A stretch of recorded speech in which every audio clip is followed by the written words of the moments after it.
अल्हम्दुलिल्लाहि Kaffa व सलामुन अला इबादिहिल्लज़ीना इस्तफ़ा अम्मा बअद।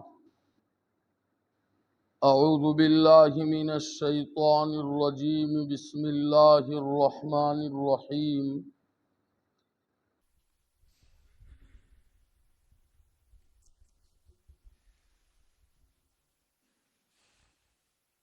अल्हम्दुलिल्लाहि रब्बिल आलमीन वस्सलातु वस्सलामु अला सय्यिदिल मुरसलीन व अला आलिहि व अस्हाबिहि अजमईन। क़ालल्लाहु तबारक व तआला फ़िल कलामिल मजीद वल फ़ुरक़ानिल हमीद। अऊज़ु बिल्लाहि मिनश शैतानिर रजीम। बिस्मिल्लाहिर रहमानिर रहीम। दअवाहुम फ़ीहा सुब्हानकल्लाहुम्मा व तहिय्यतुहुम फ़ीहा सलाम व आखिरु दअवाहुम अनिल हम्दुलिल्लाहि रब्बिल आलमीन।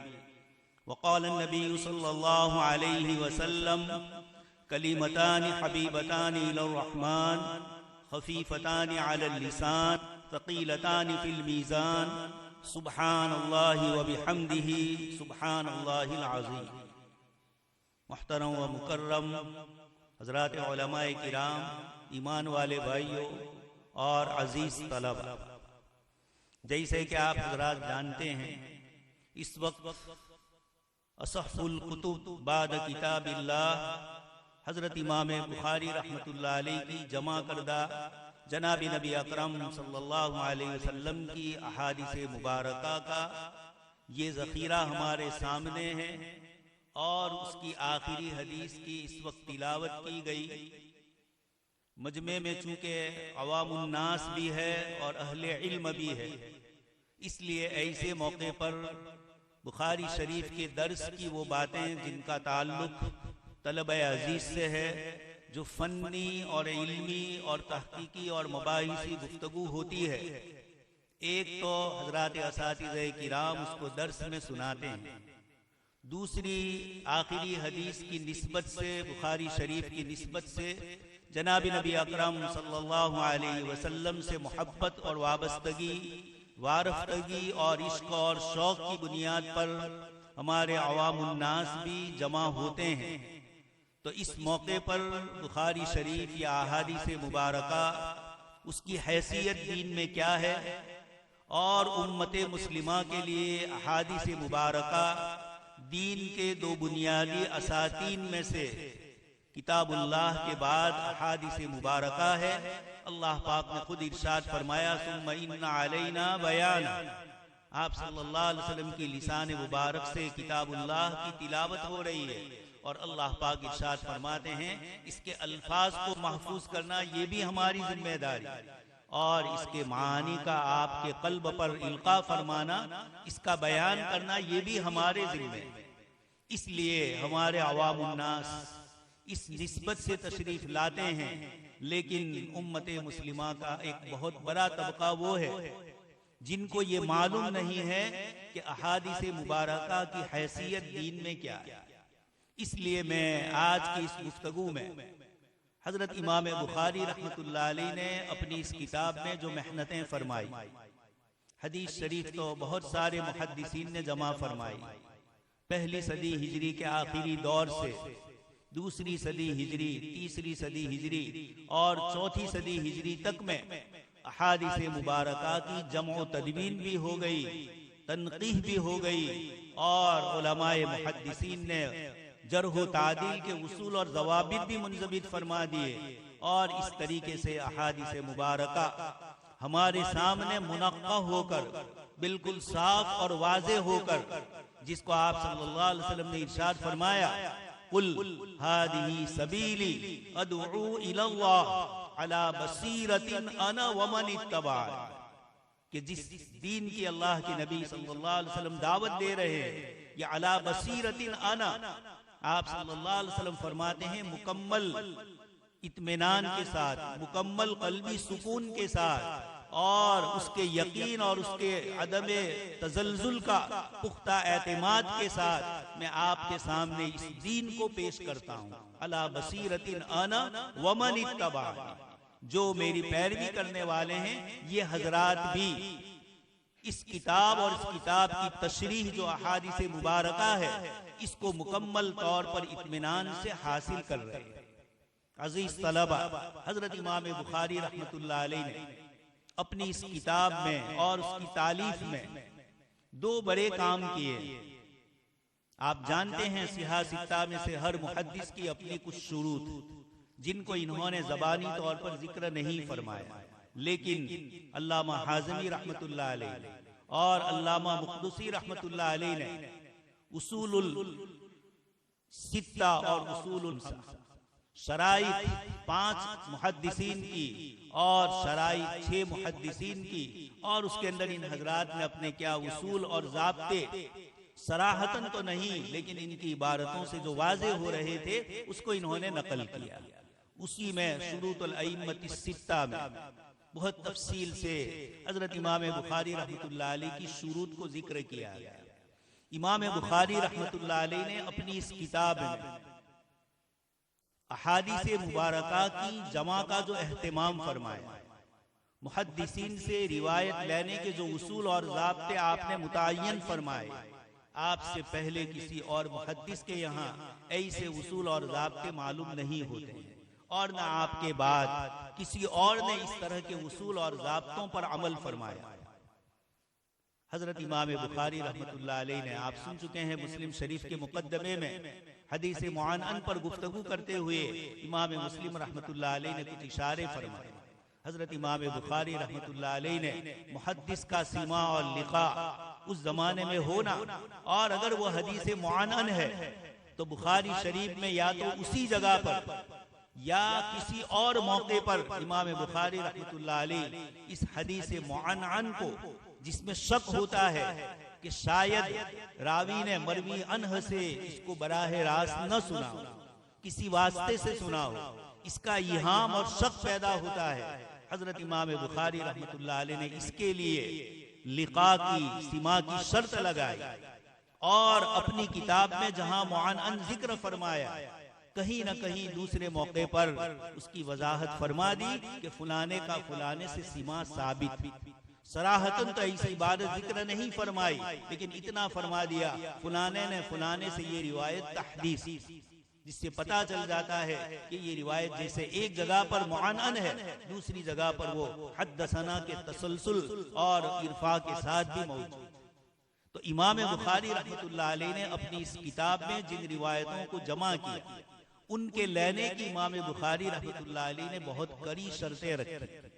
इसके नतीजे में इमाम बुखारी रहमतुल्लाह अलैह की शर्त के मुताबिक जो रिवायतें नहीं थी, एक बहुत बड़ा जखीरा इमाम बुखारी रहमतुल्लाह अलैह ने उसको अपनी इस किताब में जगह नहीं दी।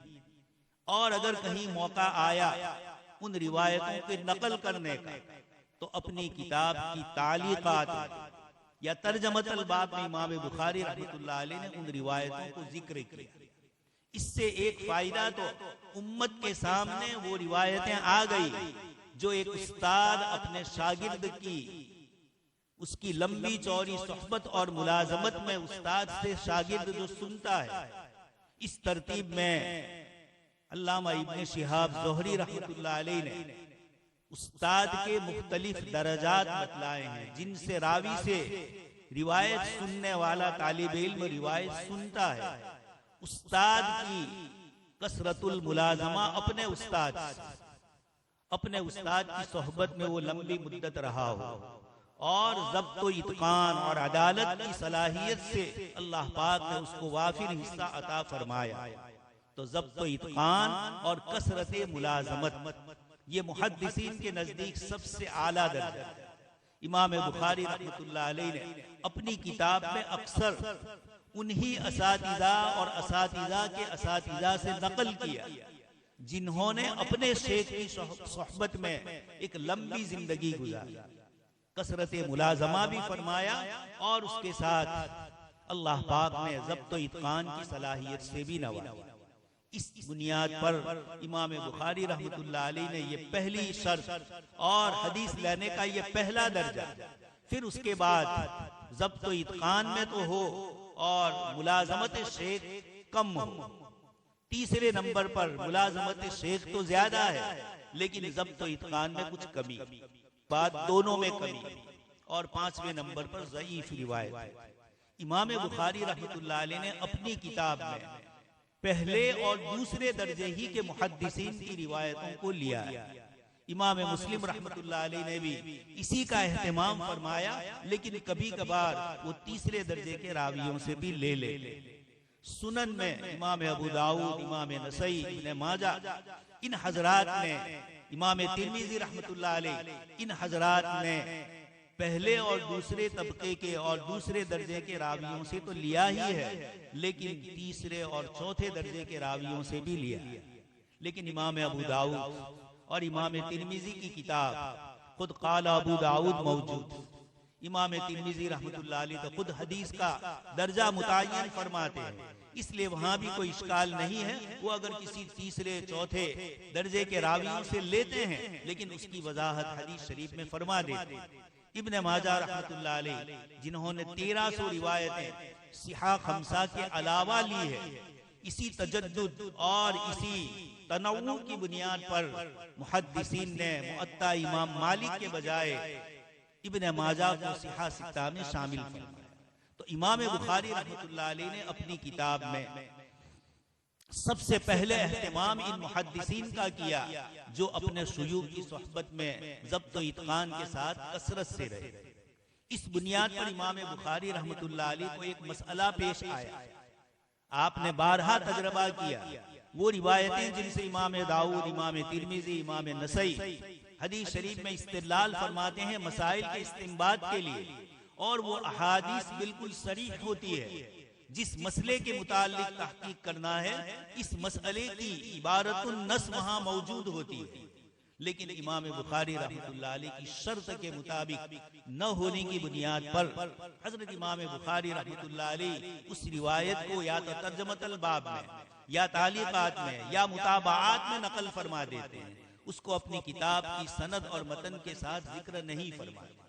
इसका नतीजा ये निकला कि इमाम बुखारी रहमतुल्लाह अलैह को बहुत से मसाइल मुस्तंबत करने के लिए वो सिहा रिवायतें जो इनकी शर्तों के मुताबिक थी, या किताबुल्लाह की वो आयात जिनकी इबारत, दलालत और इक्तिजा से मसाइल का इस्तिंबात होता था, हजरत इमाम बुखारी रहमतुल्लाह अलैह को एक मेहनत करनी पड़ी और अपनी किताब में अहादीस सहीहा से मसाइल के इस्तिंबात के लिए इक्तिज़ाउन नस, दलालतुन नस, तनक़ीह, तखरीज, तहकीक, क़ियास अव्वलिया, क़ियास आखिरिया, क़ियास औसतिया, इन तमाम उसूल और ज़ाब्तों के इस्तिदलाल से इमाम बुखारी रहमतुल्लाह अलैह को काम लेना पड़ा।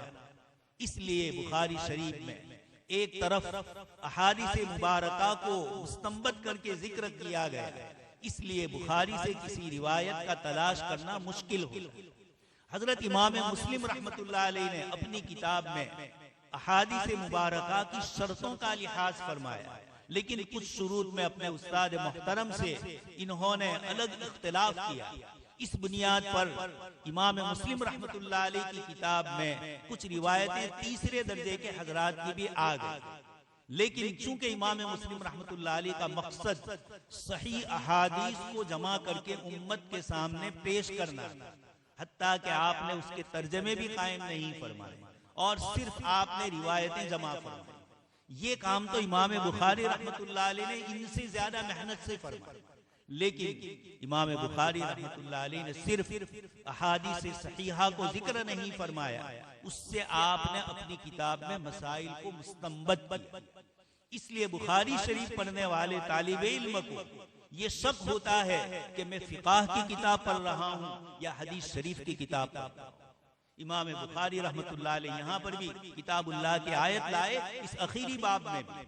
तो इमाम बुखारी रहमतुल्लाह अलैह ने हम तलबे अजीज को ये बतलाया कि किताब व सुन्नत से मुस्तंबत करने के लिए आपको किताब व सुन्नत का गहरा इल्म हासिल करना जरूरी हो। अल्लामा खालिद महमूद रहमतुल्लाह अलैह ने इमाम बुखारी रहमतुल्लाह अलैह के आखिरी दर्स को, यानी सही बुखारी का आखिरी दर्स आपने जिक्र फरमाया, किताबी शक्ल में वो छप चुका है। आपने अपनी किताब में सबसे पहले यही उन्वान कायम किया कि इमाम बुखारी रहमतुल्लाह अलैह पहले फकीह थे, बाद में मुहद्दिस। इसी तरह इमाम बुखारी रहमतुल्लाह अलैह पर जितनी किताबें लिखी गई और आपके तरीके इस्तिदलाल में जो गुफ्तगू की गई, बंदे ने भी एक किताब लिखी है इमाम बुखारी रहमतुल्लाह अलैह का तरीक़े इस्तिदलाल और इस्तिंबात। उसमें इमाम बुखारी रहमतुल्लाह अलैह ने सरी फरमाया कि मैंने सबसे पहले अपने वतन के रहने वाले, बुखारा के रहने वाले अइम्मे उसूल से, अहलुर राय से मसाइले शरइया के उसूल अख्ज़ की। बुखारा से जब आप इल्म हदीस हासिल करने के लिए दूसरे इलाकों में मुहद्दिसीन के यहाँ पहुंचे, इससे पहले बुखारा में आपने उसूल हदीस और उसूल फिक़ह उसका इल्म अपने वतन के जो उलमाए अहनाफ थे उनसे हासिल किया था। इसीलिए आप बुखारी शरीफ में देखते हैं कि एक तरफ अहादीस मुबारका है और दूसरी तरफ उससे मसाइल का इस्तिंबात और अख्ज़ होता है। इतनी बारीक बीनी से, इतनी लताफत से और इतनी दूर से। हजरत शेख ज़करिया रहमतुल्लाह अलैह फरमाते हैं, इमाम बुखारी रहमतुल्लाह अलैह की आदत मुबारका है, किसी मसले को जो अजला, जली और खुला है, अजला को छोड़कर आप अख्फा को अपनाते हैं। आप देखेंगे बुखारी शरीफ की हर हदीस पर बहुत दूर से इमाम बुखारी रहमतुल्लाह अलैह का इस्तिदलाल होता है। एक तो है तर्जमतुल बाब, फिक़हुल बुखारी फी तराजिमिही, इमाम बुखारी की फिक़ा उनके तर्जमों में है। तर्जमे से तो इमाम बुखारी की तर्जमा और हदीस का इस्तिंबात और दोनों के दरमियान का जो रब्त है वो मालूम होता है। लेकिन तरीक़े इस्तिदलाल से इमाम बुखारी रहमतुल्लाह अलैह का पूरा फ़िक़ही ज़हन और पूरी आपको मसाइल के इस्तिंबात करने की जो आपका उस्लूब और आपका तरीका है ये मालूम होता है। तो इमाम बुखारी रहमतुल्लाह अलैह सिर्फ इमाम मुस्लिम रहमतुल्लाह अलैह की तरह अहादीस को जमा फरमा लेते, ये भी बहुत बड़ा काम था। लेकिन इमाम बुखारी रहमतुल्लाह अलैह ने इसके साथ मसाइल का इस्तिंबात करके उम्मते मुहम्मदिया के उलमा को, नाइबीन नबी सल्लल्लाहु अलैहि वसल्लम को ये बतलाया कि अल्लाह का लाया हुआ, अल्लाह पाक का भेजा हुआ दीन और जनाब नबी अकरम सल्लल्लाहु अलैहि वसल्लम के लाए हुए ये तरीके और ये सुन्नतें और आपका उसवे हसना कयामत तक उम्मत के पास वो इंफ्रास्ट्रक्चर होगा, वो स्ट्रक्चर होगा जिसकी रोशनी के अंदर उम्मत कभी गुमराह नहीं हो सकती। ये अहादीस मुबारका का ज़ख़ीरा जो अल्लाह पाक की तरफ से आप सल्लल्लाहु अलैहि वसल्लम के क़ल्ब पर इल्क़ा फरमाया गया, वमा यंतिक़ु अनिल हवा इन हुवा इल्ला वह्युन यूहा। आप सल्लल्लाहु अलैहि वसल्लम जो चीजें जिक्र फरमाते हैं अल्लाह पाक की तरफ से जिक्र फरमाते हैं। इसीलिए उलमाए हदीस और उलमाए उसूल के यहाँ एक मुस्तकिल मसला आया कि क्या जनाब नबी अकरम सल्लल्लाहु अलैहि वसल्लम को अल्लाह पाक की तरफ से इज्तिहाद की, इस्तिंबात की इजाजत दी गई है या आपको वही इलाही के ताबे फरमाया गया। उलमाए मुहद्दिसीन और उलमाए उसूल ने यही फरमाया कि आपको इजाजत दी गई, लेकिन हमें मालूम नहीं है कि किस मसले में आप सल्लल्लाहु अलैहि वसल्लम को इजाजत दी गई और किस मसले में आप सल्लल्लाहु अलैहि वसल्लम को खामोश रहकर वही इलाही के इंतजार की इजाजत दी गई। किताब और सुन्नत की रोशनी में हमें मालूम होता है कुछ मसाइल पूछे जाते हैं, आप सल्लल्लाहु अलैहि वसल्लम उसी मजलिस में जवाब देते हैं। और कभी मसला पूछा जाता है, थोड़ी देर के बाद वही इलाही की कैफियत आप सल्लल्लाहु अलैहि वसल्लम के बदन अतहर पर नुमाया होती है। आप हदीस शरीफ में हज में मसला सुन चुके हैं। एक साहब आए जनाब नबी अकरम सल्लल्लाहु अलैहि वसल्लम से, इन्होंने हज के अंदर हालत एहराम में कपड़े पर कलर लग गया, उसका मसला पूछा। वो बैठे हुए हैं, अचानक वही इलाही की कैफियत का सिलसिला शुरू हुआ। हजरत उमर रज़ी अल्लाह तआला अन्हु ने उस सहाबी को जो उनके पास हजरत अबू याला जो आए थे, जिन्होंने वही की कैफियत मालूम करना चाही थी, हजरत उमर रज़ी अल्लाह तआला अन्हु ने उनको बतलाया जनाब नबी अकरम सल्लल्लाहु अलैहि वसल्लम ने कपड़ा डाला था। इन्होंने अंदर देखकर आप सल्लल्लाहु अलैहि वसल्लम की उस कैफियत को महसूस किया। थोड़ी देर के बाद आपने फरमाया वो साइल कहाँ है, और फिर आप सल्लल्लाहु अलैहि वसल्लम ने उसको जवाब दिया, क़द समिअल्लाहु क़ौलल लती तुजादिलुका, औरत आ रही है, मसला पूछ रही है, और अल्लाह तबारक तआला की तरफ से थोड़ी देर के बाद आयत नाजिल होती है, अल्लज़ीना युज़ाहिरून मिन निसाई। तो ये महसूस होता है कि आप सल्लल्लाहु अलैहि वसल्लम को इस्तिदलाल और इस्तिंबात की इजाजत थी, लेकिन ये अल्लाह और आपके बंदे के दरमियान, जनाब नबी अकरम सल्लल्लाहु अलैहि वसल्लम के दरमियान का मामला है। अभी हमारे कारी साहब ने क़िरात में अफतुमारूनहु अला मा यरा वलक़द रआहु नज़लतन उख़रा इंद सिदरतिल मुंतहा, जनाब नबी अकरम सल्लल्लाहु अलैहि वसल्लम और अल्लाह पाक के दरमियान जो गुफ्तगू हो रही है, हजरात मुफस्सिरीन सूरे वन नज्म की ये जो इसरा और मेराज के सिलसिले की आयतें हैं, जिसमें खास करके ऊपर की दुनिया का मेराज का जो वाकया जिक्र किया जा रहा है, ज़माइर के मर्जे कसरत से एक दूसरे की तरफ लौट रहे हैं। मुफस्सिरीन फरमाते हैं कि ये बयान आशिक व माशूक रमज़ेस किरामन कातिबीना हम खबरनेस। शेख सादी रहमतुल्लाह अलैह तो असबाब की दुनिया में बंदों के एतबार से कह रहे हैं, अगरचे बात सही नहीं है कि आशिक व माशूक के दरमियान ऐसे कोडवर्ड होते हैं कि लिखने वाले फरिश्तों को भी इसका पता नहीं होता। सब कुछ पता है, मा यल्फिज़ु मिन क़ौलिन इल्ला लदैहि रक़ीबुन अतीद। लेकिन जनाब नबी अकरम सल्लल्लाहु अलैहि वसल्लम और अल्लाह पाक के दरमियान जो ताल्लुक है, वन नज्मी इज़ा हवा मा दल्ल साहिबुकुम व मा गवा, और आगे अल्लाह पाक जो इसको जिक्र फरमाते हैं, मा कदबल फुआदु मा रआ अफतुमारूनहु अला मा यरा, और इससे पहले फकान क़ाब क़ौसैन औ अदना। ये सब इश्क और मोहब्बत ताल्लुक मा अल्लाह की वो कैफियतें हैं जो कुरान करीम में अल्लाह पाक ने अपने हबीब पाक सल्लल्लाहु अलैहि वसल्लम से ताल्लुक को उजागर फरमाया। खैर, तो इमाम बुखारी रहमतुल्लाह अलैह ने हम सबको ये तलकीन फरमाई कि मैं तो तीसरी सदी का मुहद्दिस हूँ। इनके जमाने में दुनिया की दो सुपर पावर ताकतें इस्लाम में आ चुकी थी, मुसलमान हो चुकी थी, और अल्लाह पाक ने उस इलाके को सारों को फतह फरमा दिया। खुद इमाम बुखारी रहमतुल्लाह अलैह उस इलाके के हैं जिस इलाके में हजरत उस्मान इब्न अफ़्फ़ान रज़ी अल्लाह तआला अन्हु और आपके बाद हजरत मुआविया रज़ी अल्लाह तआला अन्हु के जमाने में ये इलाके फतह हुए। तो ये किताब व सुन्नत से मसाइल मुस्तंबत करके अब आखिर में अपनी किताब को खत्म फरमा रहे हैं, और उस मौके पर भी किताबुल्लाह की आयत से हमें जिक्र फरमाते हैं, वनदउल मवाज़ीन अल क़िस्त लियौमिल क़ियामा। आयत करीमा के जरिए फरमाते हैं उलमाए किराम को कि क़यामत तक आने वाले मसाइल किताब और सुन्नत के उसूल और ज़ाब्तों की रोशनी में जब आप समझेंगे तो अल्लाह के रसूल सल्लल्लाहु अलैहि वसल्लम पर जो नाजिल हुआ, अल-यौम अकमलतु लकुम दीनकुम व अतममतु अलैकुम निअमती, अल्लाह पाक ने इस वादे को पूरा फरमाया है। आज तक कोई मसला ऐसा नहीं है कि दुनिया में लोगों को पेश आया हो, साइंस और टेक्नोलॉजी और जिंदगी की जरूरियात में नए नए मसाइल पैदा किए, लेकिन अल्हम्दुलिल्लाह उलमाए मुस्तहिदीन और मुस्तंबितीन ने ऐसे उसूल और ज़ाब्ते वज़ा किए हैं, क़वाइद फ़िक़हिया, फ़ुरूक़ और असबाहु नज़ाइर, मक़ासिद शरीयत और उसूल फ़िक़ह का एक बहुत बड़ा ज़ख़ीरा है, जिसकी रोशनी में क़यामत तक उलमाए किराम मसाइल का इस्तिंबात कर सके। डॉक्टर हमीदुल्लाह साहब पेरिस में रहते थे। ये कहते हैं कि मैं इंग्लैंड की लॉ कॉलेज में रहा था, तालिब इल्म के जमाने की बात कर रहे हैं। उस कॉलेज के 100 साल पूरे हो रहे थे, तो वहां एक बहुत बड़ा जलसा मुनाकिद किया गया। उसमें फ्रांस का एक बहुत बड़ा कानून का और लॉ का जानने वाला एक प्रोफेसर उसका मेहमान खुसूसी था, और उसका लेक्चर था कानून पर। उसने ये कहा कि आज मैं तुम लोगों को एक ऐसी बात कह रहा हूं, शायद आज से पहले तुम में से किसी को मालूम न हो।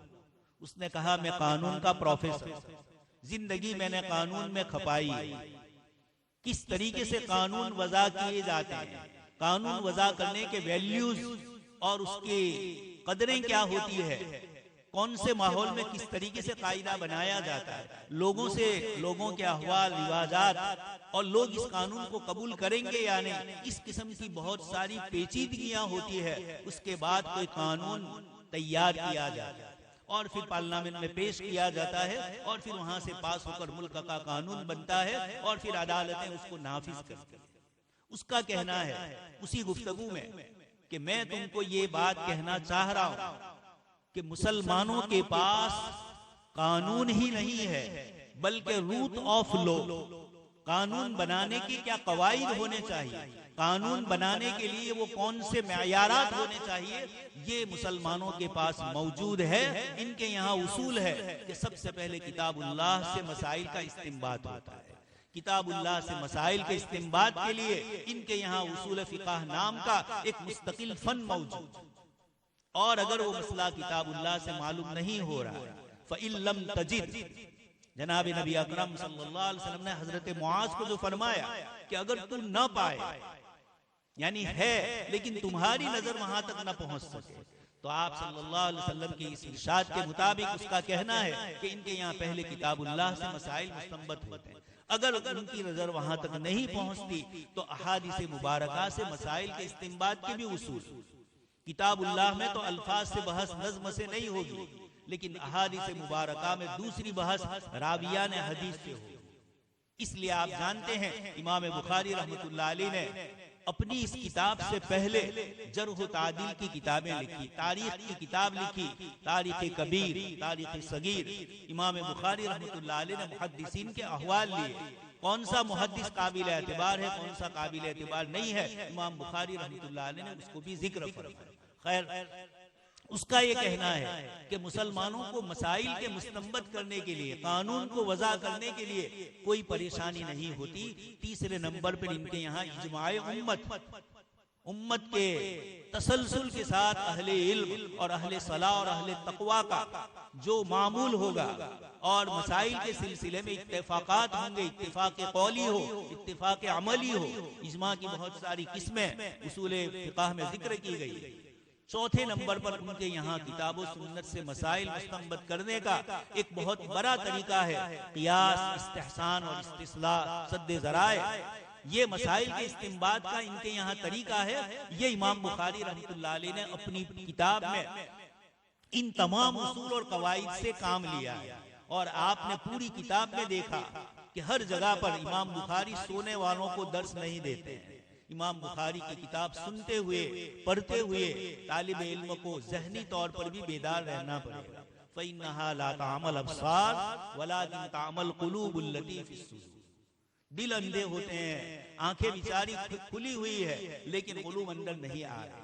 इसलिए किताबुल्लाह ने इसको ये जिक्र फरमाया।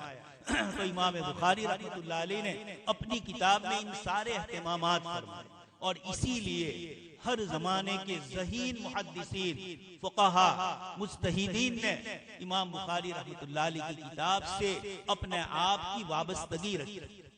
हजरत शेख ज़करिया रहमतुल्लाह अलैह की पूरी जिंदगी, हजरत शेख यूनुस साहब रहमतुल्लाह अलैह की पूरी जिंदगी, हजरत अल्लामा कश्मीरी रहमतुल्लाह अलैह, हजरत मौलाना रशीद अहमद गंगोही रहमतुल्लाह अलैह, हमारी ये जो सनदें हैं और इन असनाद आलिया में जो बड़े बड़े मुहद्दिसीन गुजरे हैं, इन सब ने इमाम बुखारी रहमतुल्लाह अलैह की किताब से अपनी बेदारी के तौर पर कैसे कैसे मसाइल उससे मुस्तंबत किए और किस किस तरीके से बुखारी से निकात को हासिल किया। अल्लाह तबारक व तआला ने इमाम बुखारी रहमतुल्लाह अलैह को ये दोनों चीजें अता फरमाई। इसलिए आपका जर्ह तादील का निजाम भी बड़ा अजीब था। मुहद्दिसीन ने इमाम बुखारी रहमतुल्लाह अलैह के जर्ह तादील के उसूल और ज़वाबित पर भी किताबें लिखी और ये बतलाया कि इमाम बुखारी रहमतुल्लाह अलैह ने बहुत जचे तुले अल्फाज में किसी की जरह की है या किसी की तादील की है, किसी के ऊपर कोई इश्काल किया है, किसी की जिंदगी कैरेक्टर पर कोई बात शुरू की है, तो इमाम बुखारी रहमतुल्लाह अलैह ने बहुत मुख्तसर तौर पर जिक्र किया। और तारीफ करने आए तब भी आपने अदालत के अंदर भी बहुत जचे तुले अल्फाज, एक एक लफ्ज कानूनी आपने जिक्र फरमाया। इसलिए आपकी किताब में सीधा नहीं मिलेगा फलानुन कद्दाबुन दज्जाल। इसी तरह आपकी किताब में किसी की तारीफ में भी बहुत सारे कलिमात नहीं है। ये इमाम बुखारी रहमतुल्लाह अलैह का इत्तेदाल है, लेकिन इमाम बुखारी रहमतुल्लाह अलैह ने बदज़बानी किसी के मुतालिक नहीं की। इसीलिए आपने एक मर्तबा फरमाया कि अल्लाह पाक मुझे क़यामत के दिन गीबत के गुनाह में नहीं पकड़ेंगे। मैंने आज तक किसी की गीबत नहीं की। आपके खादिम वर्राक जो आपकी किताब लिखते थे, उन्होंने अर्ज किया कि हजरत आपने अपनी किताबों में रिजाल पर जो गुफ्तगू की है, मुहद्दिसीन पर गुफ्तगू की है, हजरत इमाम बुखारी रहमतुल्लाह अलैह ने जवाब दिया, मैंने अपनी तरफ से कुछ नहीं कहा। मुझसे पहले उलमाए मुहद्दिसीन ने, जर्ह तादील के अइम्मा ने जो बातें इनके मुतालिक कही है, मैं सिर्फ उसका नाकिल हूं। आपने जो ख्वाब देखा कि जनाब नबी अकरम सल्लल्लाहु अलैहि वसल्लम तशरीफ फरमा है और इमाम बुखारी रहमतुल्लाह अलैह मक्खियां उड़ा रहे हैं, तो इमाम बुखारी रहमतुल्लाह अलैह ने ये जो अहादीस मुबारका के ऊपर इश्कालात और एतराज हो सकते थे, अहादीस मुबारका को आपने इन कड़ी शर्तों के साथ जमा करके और सिर्फ अकली एतबार से, मंतिकी एतबार से, अपनी जिस्मानी मेहनतों के एतबार से आपने काम नहीं किया। अजीज तलबा, आप सुन चुके हैं। इसके साथ 2 रकात पढ़कर इस्तिखारा करके ये इशारा किया इमाम बुखारी रहमतुल्लाह अलैह ने कि उलूम महज तुम्हारे दिमागों की खपत से नहीं आते हैं, तुम्हारी अपनी मेहनतों से नहीं आते। मेहनत लाजिमी है लेकिन अकेले मेहनत से नहीं होगा, इसके साथ ताल्लुक मा अल्लाह जरूरी है। हाफिज इब्न तैमिया रहमतुल्लाह अलैह, जिनके उलूम के मुतालिक अल्लामा कश्मीरी जैसा आदमी ये कह रहा है कि अजीब व गरीब उलूम अल्लाह पाक ने अता फरमाए थे, ये हाफिज इब्न तैमिया रहमतुल्लाह अलैह के मुतालिक आता है कि आप जब किसी कोई मसला समझ में नहीं आता तो आप जंगल में चले जाते थे और अल्लाह पाक से दुआएं करते थे, ए इब्राहिम खलील के रब, मुझे इस इल्म की तौफीक अता फरमा, इस मसले में मुझे आप किताब व सुन्नत की वजाहत अता फरमाए। और फिर अल्लाह पाक की तरफ से वो उलूम दिए गए। हाफिज इब्न तैमिया रहमतुल्लाह अलैह ये महज अपनी अक्ल से नहीं लिए, इसके साथ साथ जिक्रुल्लाह में भी मशगूल थे। इसीलिए हजरत थानवी रहमतुल्लाह अलैह फरमाते हैं, हाफिज इब्न तैमिया रहमतुल्लाह अलैह सूफी थे लेकिन खुश्क सूफी थे। थोड़ी आपकी तबीयत में इल्मी एतबार से इश्कालात और एतराज थे। इसी बुखारी में आगे जो ये मसला आ रहा है सिफात इलाहिया का, उसमें हाफिज इब्न तैमिया रहमतुल्लाह अलैह से हम लोगों को एक इख्तिलाफ है सिफात इलाहिया की तशरीह करने में। ये एक दूसरा मसला है। खैर, तो एक तो इमाम बुखारी रहमतुल्लाह अलैह ने इतनी मेहनतों के साथ ये किताब तैयार करके हमारे सामने पेश की। सिर्फ अहादीस पेश नहीं की, तरीक़े मसाइल इस्तिंबात का तरीका भी इमाम बुखारी रहमतुल्लाह अलैह ने उलमाए किराम को बतलाया। हजरत मौलाना बद्र आलम मीरती रहमतुल्लाह अलैह ने तर्जमान सुन्ना लिखी और उसके मुकद्दम आपने लिखा है कि इमाम बुखारी रहमतुल्लाह अलैह ने ये जो अबवाब कायम किए, अपने जमाने में जो मसाइल पेश आए थे, इमाम बुखारी रहमतुल्लाह अलैह ने किताब सुन्नत से उन मसाइल का इस्तिंबात करके उलमाए किराम को बतलाया कि क़यामत तक हर अहले इल्म को जब जब भी उनके जमाने में नए मसाइल पेश आए, किताब सुन्नत की रोशनी में उन मसाइल को हल करना है। अकली इस्तिदलालात और अकली घोड़े नहीं दौड़ाने हैं, किताब सुन्नत की गहराई में बुतून में उतरना है और उसके उमुक से मसाइल का इस्तिंबात करना है। ये इमाम बुखारी ने उलमाए किराम को सबक दिया। दूसरा मसला आता है कि अहादीस मुबारका, इमाम बुखारी ने इतनी मेहनतें क्यों फरमाई? आखिर जनाब नबी अकरम सल्लल्लाहु अलैहि वसल्लम की अहादीस का दीन में क्या मर्तबा और मकाम? दोस्तों और बुजुर्गों, कुछ लोग मुनकिरीन हदीस, कुछ लोग सिर्फ अपने आप को कुरान करीम ही को मानने वाला बतलाते हैं। जनाब नबी अकरम सल्लल्लाहु अलैहि वसल्लम की अहादीस मुबारका ने क्या काम किया? एक मुख्तसर सा किस्सा एक मुस्तशरिक यहूदी ने जिक्र किया। आलम इस्लाम की अखलाकी सूरत हाल, डॉक्टर असरार आलम साहब जो यहाँ अलीगढ़ के हैं, उन्होंने ये किताब लिखी। बहुत सी चीजों से उनसे इत्तेफाक नहीं हो सकता, लेकिन उन्होंने यहूदियों के वो कोड वर्ड इस्तेमाल किए आलम इस्लाम को तबाह बर्बाद करने के लिए। जो साजिशें गुज़िश्ता हजरत ईसा अलैहिस्सलाम से इन्होंने शुरू किया है, 2000 साला उनकी यहूदियों की तारीख फसाद की, उम्मत में तखरीब डालने की, ईसाई मजहब में भी किया और उम्मत मुहम्मदिया में भी किया। उसमें इन्होंने अहादीस मुबारका से उम्मत को दूर रखने की जो कोशिशें की, उसको लिखते हुए यहूदी मुस्तशरिक लिखता है कि हमने ऐसी कोशिशें की, ऐसी साजिशें की कि उम्मत मुहम्मदिया किताब सुन्नत से अलग होकर, जैसे ईसाइयों में हमने इनको साइंस और फलसफे की तरफ डाल दिया, उम्मत मुहम्मदिया को भी पहली दूसरी सदी के बाद से ही, ये जो इमाम बुखारी रहमतुल्लाह अलैह आखिरी बाब में रिवायत जिक्र कर रहे हैं, और इमाम बुखारी रहमतुल्लाह अलैह का ये तो बाब है, इससे पहले जो किताब है, इमाम बुखारी रहमतुल्लाह अलैह ने अलग अलग उन्वान से अलग अलग मज़ामीन अहादीस के जिक्र किए और हर एक मजमून का नाम किताब रखा। किताबुस सलात, किताबुल ईमान, किताबुल ज़कात, आखिर में किताबुत तौहीद, ये उन्वान कायम फरमाया। इस तरह 98 किताबें हैं इमाम बुखारी रहमतुल्लाह अलैह की अपनी इस किताब में। और उसका किताबुत तौहीद का ये आखिरी बाब है, ये 58वें नंबर का बाब है। 58 बाब इस किताबुत तौहीद में इमाम बुखारी रहमतुल्लाह अलैह ने जिक्र किए हैं, और उसके अंदर इमाम बुखारी रहमतुल्लाह अलैह ने तौहीद को, अल्लाह तबारक तआला की सिफात को, और इस सिलसिले में जिन जिन लोगों के जो इख्तिलाफात थे, एक तो इख्तिलाफ यहूद और नसारा के साथ अल्लाह पाक की ज़ात आली के मुतालिक, इसको तो इमाम बुखारी ने जिक्र नहीं फरमाया, इसलिए कि इस मकाम पर जिक्र नहीं किया, दूसरे मकामात पर तफसीर में जिक्र किया, यहाँ जिक्र नहीं किया। यहाँ उन बातिल फिरकों को जिक्र किया जो इमाम बुखारी रहमतुल्लाह अलैह के जमाने में तौहीद और सिफात इलाहिया में अपनी तरफ से अपनी अक्ल, अपने फलसफे, अपनी समझ, अपने बातिल अकाइद, अपने गलत किस्म की सोच और फिक्र वाले माहौल में रहने से जो चीजें उस वक्त पैदा हुई थी, और सिफात इलाहिया पर जो इश्कालात और एतराज़ात किए जाते, मुहद्दिसीन परेशान थे। और फिर अल्लाह तबारक व तआला ने इमाम अहमद इब्न हंबल रहमतुल्लाह अलैह के जरिए इस मसले का हल, आपकी मेहनत, आपके दलाइल की रोशनी में आपने उनसे बहस की, और उसके बाद मामून रशीद ने आपको जेल में ले जाने का हुक्म किया। वो चला गया, उसके बाद उसका भाई आया मोतसिम, वासिक बिल्ला, इन दोनों के दौर में भी आप जेल में रहे, और फिर उसके बाद अल्लाह तबारक व तआला ने आपको उससे रहाई अता फरमाई। ये वो दौर था इमाम बुखारी रहमतुल्लाह अलैह का, जिसमें सिफात इलाहिया पर मुख्तलिफ तरीके के एतराज़ात और इश्कालात हो रहे थे। इस वक्त जो मेरा और आपका इस मुल्क में मसला है, यही सबसे बड़ा मसला इस वक्त भी है। अल्लाह पाक की ज़ात आली को उसकी ज़ात और उसकी सिफात के साथ यकता मानना, अकेला मानना, कोई इसके साथ किसी किस्म का शरीक नहीं। उसने अपनी जिस दिन से मखलूक को पैदा किया, वमा मस्सना मिन लुगूब, कभी भी अल्लाह तबारक व तआला को नऊज़ बिल्लाह थकावट महसूस नहीं हुई।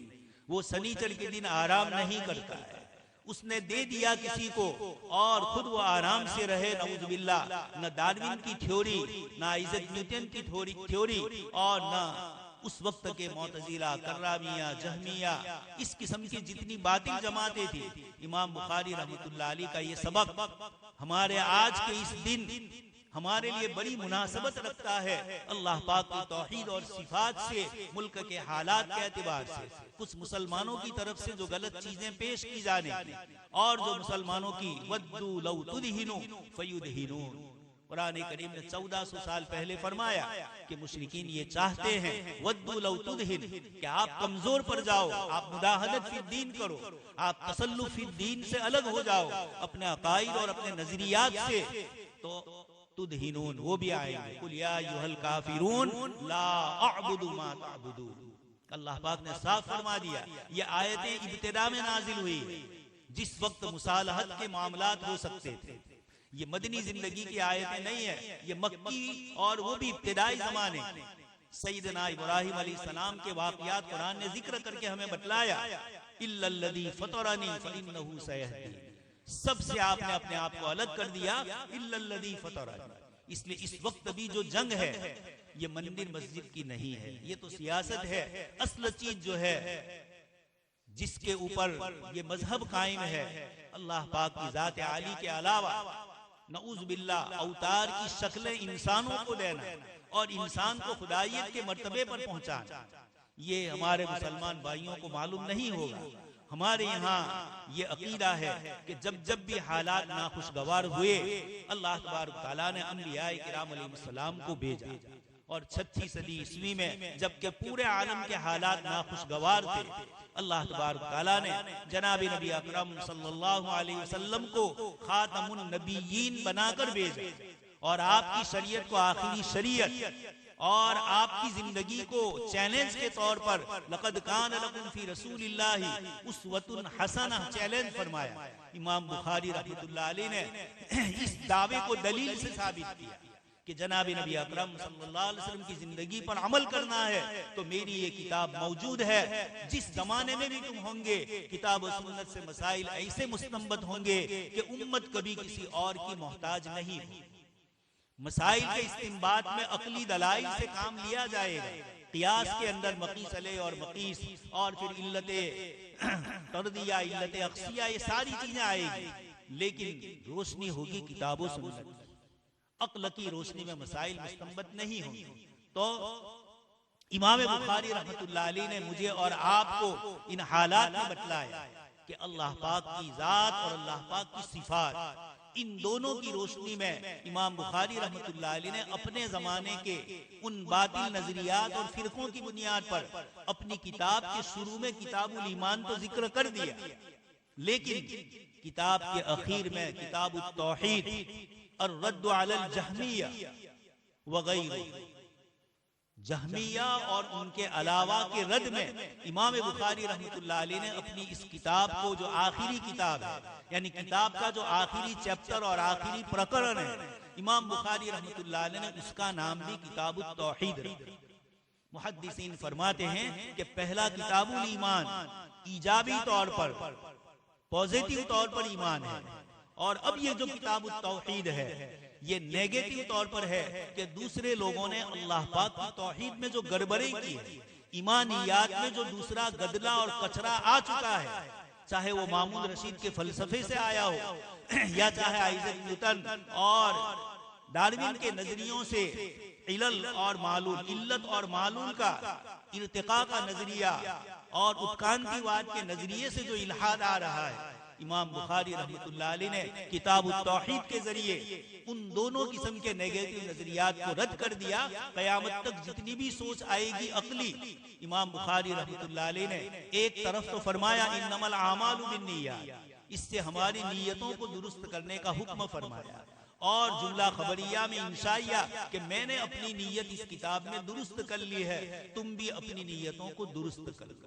और अब उस नीयत की दुरुस्तगी के बाद पूरा दीन समझाया, और अब आखिर में कह रहे हैं कि देखी जिंदगी तूने अपनी जिंदगी तालिब इल्म की लगाई, बुखारी शरीफ तूने पूरी पढ़ ली है और उसके अंदर नीयत इखलास के साथ हुई। अब जब तुम मैदान में जाओगे, फलौला नफर मिन कुल्ली फिरक़तिन मिनहुम ताइफा लियतफ़क़्क़हू फ़िद्दीन वलियुनज़िरू क़ौमहुम इदा रजऊ इलैहिम, उस मौके पर अब तुझे जब जा रहा है तो तेरे एक एक अमल का अल्लाह पाक के यहाँ हिसाब होगा।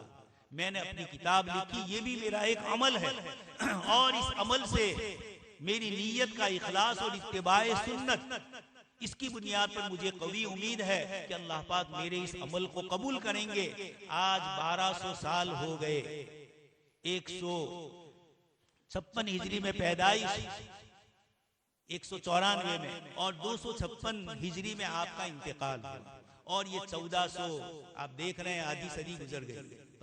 ये इतना लंबा वक्फा, इसके बावजूद बुखारी शरीफ का ये अहतमाम और बुखारी शरीफ से लोगों की ये मोहब्बत, किसी किताब की इतनी शरह नहीं लिखी गई, किसी किताब के किसी एक जुज पर इतनी तफसीली गुफ्तगू नहीं हुई, बल्कि सिर्फ खत्म बुखारी, इसके ऊपर कम से कम इस वक्त 1000 सफ़हात का मवाद इस आखिरी हदीस की मुनासबत से उलमाए किराम का जमा करदा तैयार, सिर्फ एक हदीस के सिलसिले में।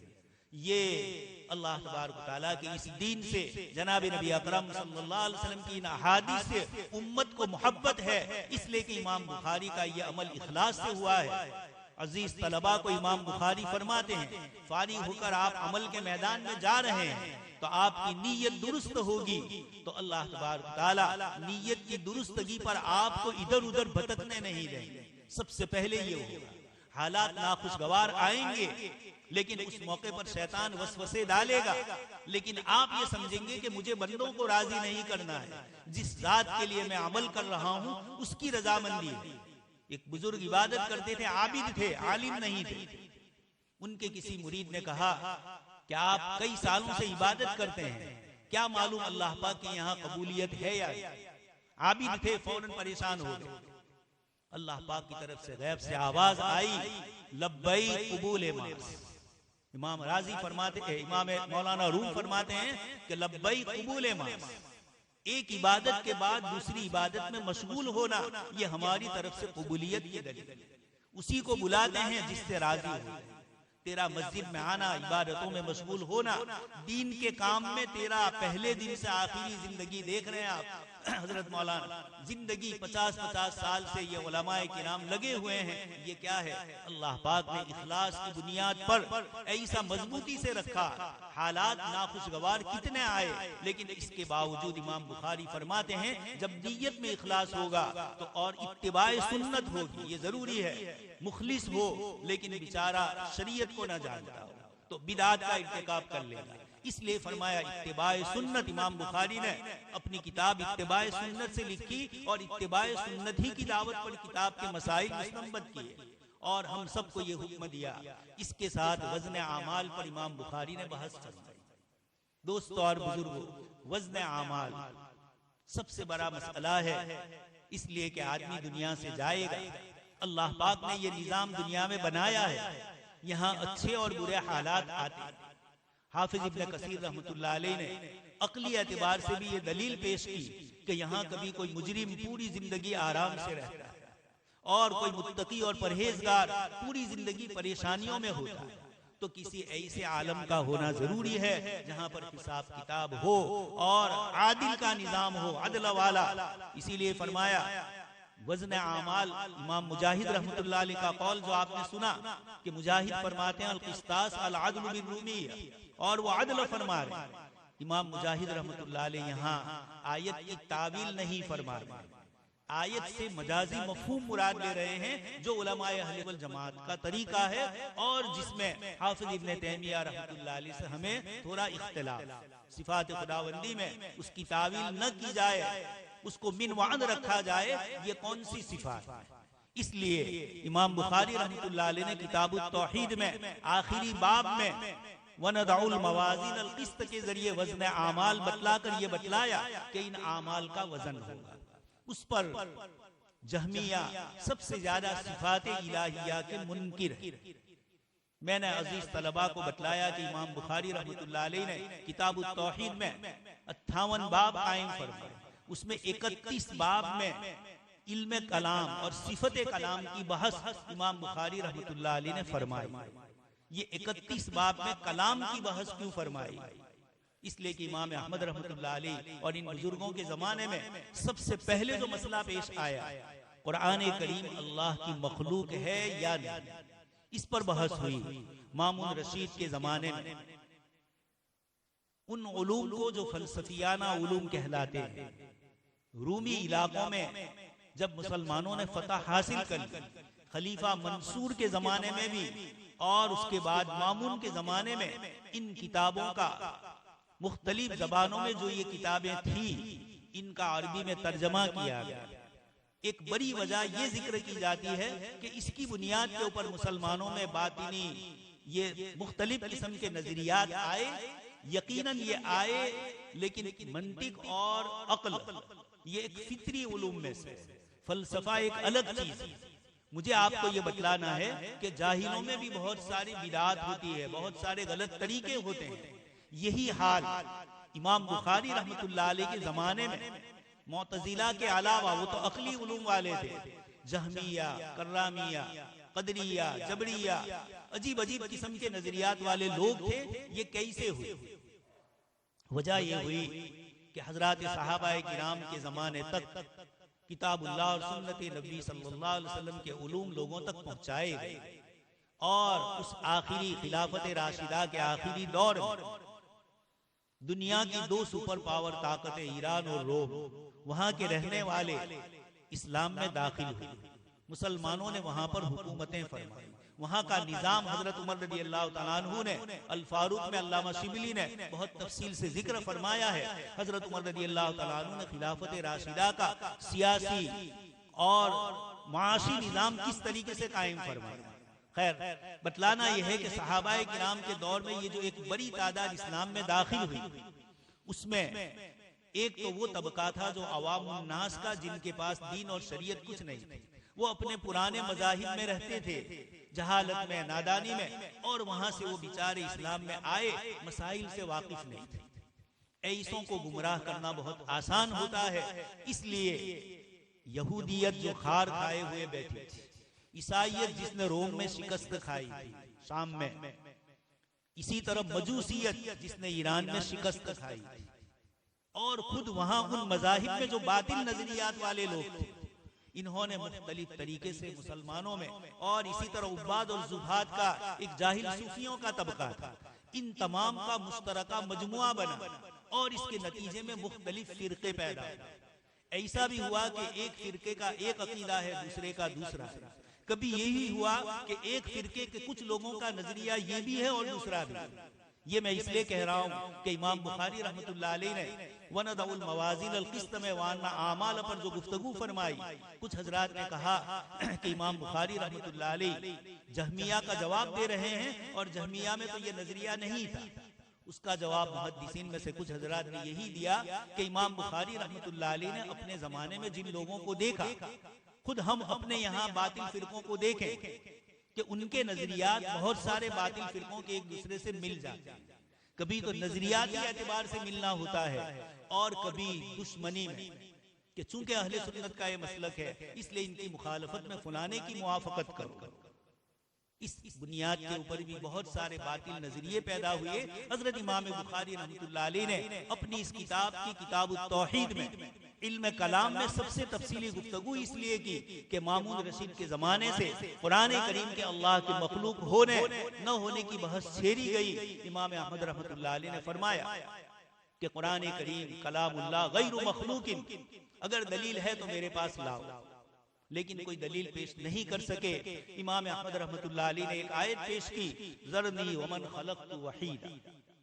मुअतज़िला और दूसरी जो बातिल जमातें, अक्ल परस्त जमातें थी, उनका ये नजरिया था कि अल्लाह तबारक व तआला को उसकी जात के साथ सिफात में भी एक कैसे माने, जब अल्लाह पाक की मुतअद्दिद सिफात है और हर सिफत को कदीम माने, अल्लाह पाक की जात के साथ माने, तो तअद्दुद कुदमा, बहुत सारे कदीम लाजिम आएंगे, तअद्दुद इलाह लाजिम आएंगे। उसका जवाब इमाम अहमद रहमतुल्लाह अलैह ने दिया कि कुरान करीम में अल्लाह पाक फरमाते हैं, ज़रनी वमन खलक़तु वहीदा, आप छोड़ दीजिए उस शख्स को जिसको मैंने पैदा किया, और कैसे पैदा किया, वहीदा, माँ के पेट से अकेले निकला। लेकिन इसके बावजूद जात तो एक है, दो हाथ है, दो पैर है, दो आंखें हैं, दो किडनियां हैं, और बदन की कितनी चीजें बहुत सारी, एक से ज्यादा। इमाम अहमद रहमतुल्लाह अलैह ने फरमाया कि आया इंसान में मुतअद्दिद सिफात होने से एक इंसान दो या चार बन सकता है? जब वो नहीं बनता है तो अल्लाह पाक की जात आली के साथ जो सिफात वाबस्ता है, अल्लाह तबारक तआला अपनी इन सिफात के बावजूद यकता है, कुल हुवल्लाहु अहद। इमाम बुखारी रहमतुल्लाह अलैह इन बातिल नजरियात और जमात वालों को ये कहते हैं कि अल्लाह पाक की जात आली की मारिफत अपनी अक्ल और अपने कियास से नहीं हो सकती। हजरत मौलाना अली मियां नदवी रहमतुल्लाह अलैह सुन्नत का मकाम इस्लाम में क्या है उसको जिक्र करते हुए बहुत शानदार अंदाज में फरमाते हैं कि सिफात इलाहिया कोई ऐसी चीज नहीं थी जो किसी केमिकल और किसी फैक्ट्री में तज्जिया करके सिफात इलाहिया को वाज़ेह किया जाए।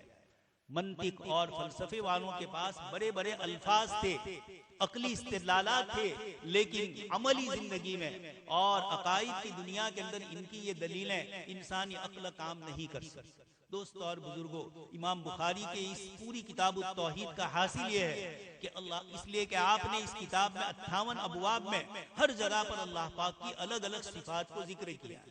हमारे तलबा पढ़ चुके हैं, कहीं समीउ आलिम फरमाया, कहीं बसीर फरमाया, कहीं खबीर फरमाया, कहीं किसी इश्काल का जवाब देने के लिए इमाम बुखारी रहमतुल्लाह अलैह ने आयत पेश की और आयत के जरिए अल्लाह तबारक तआला के कलाम में सौत है या नहीं, तिलावत और मतलू का एक मुस्तकिल मसला चला। जब कभी अहले सुन्नत वल जमात में अहले इल्म रहते हैं, वो अपने सिरात मुस्तकीम पर बाकी रहते हैं, वहां तक तो अहले सुन्नत वल जमात में भी कोई गड़बड़ मसाइल की और अकाइद की नहीं होती। लेकिन जब उससे सुस्ती बरती जाती, ये बड़ी तजर्बे की लोगों की चीज है। अहले सुन्नत वल जमात अपने अकाइद पर शुरू में तो मजबूत होते हैं, लेकिन जब माहौल सुन्नत वाला हो जाता है, ये समझते हैं कि अब बाहर से कोई हमला नहीं हो, बातिल जमातें उसी वक्त कोशिश करती। इब्ने खल्दून रहमतुल्लाह अलैह ने तारीख फलसफा में ये लिखा है कि कौमों का जवाल तब से शुरू होता है जब वो इंतहाई उरूज पर होती है। उसी वक्त जवाल के जरासीम उसमें पैदा होना शुरू हो जाते हैं। लेकिन उरूज का दबदबा है, उसके अंदर ये चीज दब जाती है और आहिस्ता आहिस्ता वो सिरायत करती है और अचानक फिर मुगलिया हुकूमत गिर गई। ऐसे नहीं गिरती हैं हुकूमतें, ऐसे नजरियात नहीं बदलते हैं, बातिल की बातिनी मेहनतें होती हैं और वो एकदम से फिजा तैयार होती है तो अचानक धमाका होता है। यही चीजें इमाम बुखारी रहमतुल्लाह अलैह के जमाने में पेश आई। मुख्तलिफ नजरियात वाले मामून रशीद की सरपरस्ती में खड़े हुए। इसीलिए हाफिज इब्न तैमिया रहमतुल्लाह अलैह फरमाते हैं अल्लाह तबारक तआला मामून रशीद को माफ नहीं करेंगे कि किताब व सुन्नत का साफ शफाफ चश्मा जारी था और उसने उसमें गदला पानी मंतिक और फलसफे का शामिल कर। दोस्तों और बुजुर्गों, ये बहुत कुछ गौर फिक्र करने के बाद ये समझ में आता है कि ये उम्मत के ऊपर जो हालात आए, मुहद्दिसीन तो खामोश रहे, लेकिन हजरत अबू मूसा अशअरी रजी अल्लाह तआला अन्हु के परपोते हजरत इमाम अबुल हसन अशअरी जो खुद 40 साल तक मोतजिली रहे और अल्लाह पाक ने अहले सुन्नत वल जमात के दिफा के लिए, बचाव के लिए एक ऐसी शख्सियत को खड़ी की जो किताब और सुन्नत के भी माहिर थे और फलसफियाना उलूम और मोतजिला के अकली इस्तिदलालात, खुद मोतजिली थे। अपने उस्ताद अबू अली जुब्बाई की खिदमत में बरसों रहे और अल्लाह पाक ने उनके सामने खोल दी चीज। इस मौके पर मुझे अपने तलबे अजीज से एक इश्काल का थोड़ा रफिया करना। गुज़िश्ता साल एक बहस चली, पड़ोसी मुल्क के एक बहुत बड़े आलिम साहब ने शरह अकाइद के मुतालिक कुछ ऐसी गुफ्तगू की जो नामुनासिब थी। इन्होंने ये कहा कि इस्लामी उलूम में, इल्म कलाम में कुछ ऐसी चीजें दाखिल हो गई और जिसको हमने इल्म कलाम का अकाइद का जुज समझ लिया और वो फलसफे की बहसें थी। यकीनन है इसमें तो आपके साथ हम मुत्तफिक हैं और मैंने खुद अपनी किताब सुन्नत की कशमकश में मंतिक और फलसफे से तफसील से उस बहस को जिक्र किया। लेकिन आपने जो एक चीज जिक्र की मुझे उसको बतलाना है। अबुल हसन अशअरी रहमतुल्लाह अलैह जब एतजाल से अहले सुन्नत वल जमात में आए तो आपने एक किताब लिखी अल इबाना अला उसूलिद दियान। एतजाल से निकलने के फौरन बाद लिखी है, इंतकाल से पहले नहीं लिखी है। मौलाना का ये कहना है, पड़ोसी मुल्क के आलिम साहब का, कि ये तो यानी अबुल हसन ये इतने बड़े जो हमारे इमाम है अशअरी रहमतुल्लाह अलैह, उनकी जात पर भी इल्जाम लगाया गया कि ये भी इसी लाइन के थे। जबकि उलमाए मुहद्दिसीन ने इस वक्त एक बड़ा मसला चल रहा है, सलफी हजरात की तरफ से अशाइरा पर हमला हुआ। खैर हम तो अशाइरा भी है और मातरिदिया भी है, हम तो इसलिए सिफात इलाहिया में हमारे यहाँ तो किदम ही किदम है। चाहे वो अल्लाह पाक की सिफात में से सिफात सल्बिया हो, सिफात वजूदिया हो, सिफात जातिया हो, सिफात अफालिया हो, फिर सिफात जातिया में से अकलिया हो, समईया हो। अकलिया में हमारे यहाँ 7 किस्में हैं और यानी अशाइरा के यहाँ और मातरिदिया के यहाँ 8वीं एक किस्म है तकवीन। इस एतबार से एक मसला शरह अकाइद में आता है ला आइन वला गैर। सिफात इलाहिया न आयने ज़ात है न गैर ज़ात, ये अशाइरा का मसला है। हमारे यहाँ तकवीनी सिफात में हमने इसको कदीम ही माना है, आयन और गैर की बहस की जरूरत ही नहीं। खैर तो गुफ्तगू ये है कि ये बहुत सारे बातिल नजरियात पैदा हुए। इमाम बुखारी रहमतुल्लाह अलैह ने उनका जवाब दिया और उसी में सिफत कलाम में कुछ लोगों ने अपनी तरफ से ज्यादती की। इमाम अहमद रहमतुल्लाह अलैह के मानने वाले कुछ हजरात ने ये कह दिया कि नऊज़ बिल्लाह किताबुल्लाह का जो पुट्ठा है दुफ़्फ़तैन, किताबुल्लाह की जो औराक है, किताबुल्लाह की जो रोशनाई और नुकूश है, इन सब को भी इन्होंने कदीम माना, सिफात इलाही। जबकि अहले सुन्नत वल जमात के नजदीक इमाम बुखारी रहमतुल्लाह अलैह ने अपनी किताब के 31 बाब में मुसलसल इस बहस को जिक्र किया और यहाँ भी वज़न आमाल को जिक्र करके मुअतज़िला और इन बातिल फिरकों का रद्द करते हुए यही बतलाया कि आमाल का वजन होगा। एक तो वो इश्काल का जवाब और दूसरा एक कलीमतानी हबीबतानी लर्रा। कली में ये कौल है और कौल ये इंसान की जिंदगी का एक अमल है। तो वह अन्ना आमाल बनी आदम, बनी आदम के आमाल और उनके अक़वाल लिखे जाएंगे। आमाल पर कोई दलील नहीं थी। इसलिए इमाम बुखारी रहमतुल्लाह अलैह ने अक़वाल के सिलसिले की कलीमतानी के जरिए दलील पेश की और ये फरमाया कि इन कलीमतान, इनका भी अल्लाह तबारक व तआला के यहाँ वजन होगा, इनका भी हिसाब होगा। और ये कौल है। तो मुअतज़िला ने कलाम में जो एक बहस जिक्र की थी, उन्होंने ये कहा था कि नऊज़ बिल्लाह कुरान करीम अल्लाह पाक की मखलूक है। अल्लाह पाक की जो सिफात है वो अल्लाह पाक की जात से लगी हुई है। ला मखलूक और खुदा को नऊज़ बिल्लाह तशबीह नहीं दी जा सकती। हजरत शाह वलीउल्लाह रहमतुल्लाह अलैह फरमाते हैं कि बातिल फिरके जितने पैदा हुए, सिफात इलाहिया में जितनों ने गड़बड़ की, उसकी असल वजह यह है कि इन्होंने महसूस पर गैर महसूस को क़ियास किया। यही मौलाना अली मियां साहब फरमाना चाहते हैं कि ये सिफात इलाहिया, ये मंतिक और फलसफे की किसी लेबोरेटरी में इसकी तहकीक नहीं होने वाली है। ये सिफात इलाहिया अल्लाह पाक की सिफात है। इसीलिए दोस्तों और बुजुर्गों, कुरान करीम में अल्लाह पाक ने कसरत से अपनी सिफात को जिक्र किया। और इसीलिए हजरत मौलाना अली मियां फरमाते हैं कि कुरान करीम पढ़ने के बाद कोई आदमी दूसरा कुछ तो न हो, लेकिन मुशरिक कभी नहीं रह सकता। कुरान ने अल्लाह पाक की सिफात को जितनी तफसील से जिक्र किया, फलासफा ने अल्लाह पाक की सिफात को जिक्र किया तो उन्होंने नफी से जिक्र किया। अल्लाह पाक ने अपने पाक कलाम में जो जिक्र किया, नफी मुजमल और इस्बात मुफस्सल, तफसील से अल्लाह पाक ये हैं, ये है, ये है, समी है, अलीम है। आखिरी अब्वाब में हमारे तलबा सुन चुके, तमाम सिफात इस्बातिया को इमाम बुखारी ने जिक्र किया और आखिर में मनफी सिफत को भी लाए, सुब्हानअल्लाह व बिहम्दिही, अल्लाह पाक की जात को हर किस्म के ऐब से पाक कर दे। तो इमाम बुखारी रहमतुल्लाह अलैह इस आखिरी बाब में, बाब कौलिल्लाहि तआला वनदउल मवाज़ीन अल क़िस्त लियौमिल क़ियामा, यहाँ पर हमारे तलबा के लिए बहुत सारी वो बहसें हैं जिसका ताल्लुक नहव से है, सर्फ से है, बलागत से है।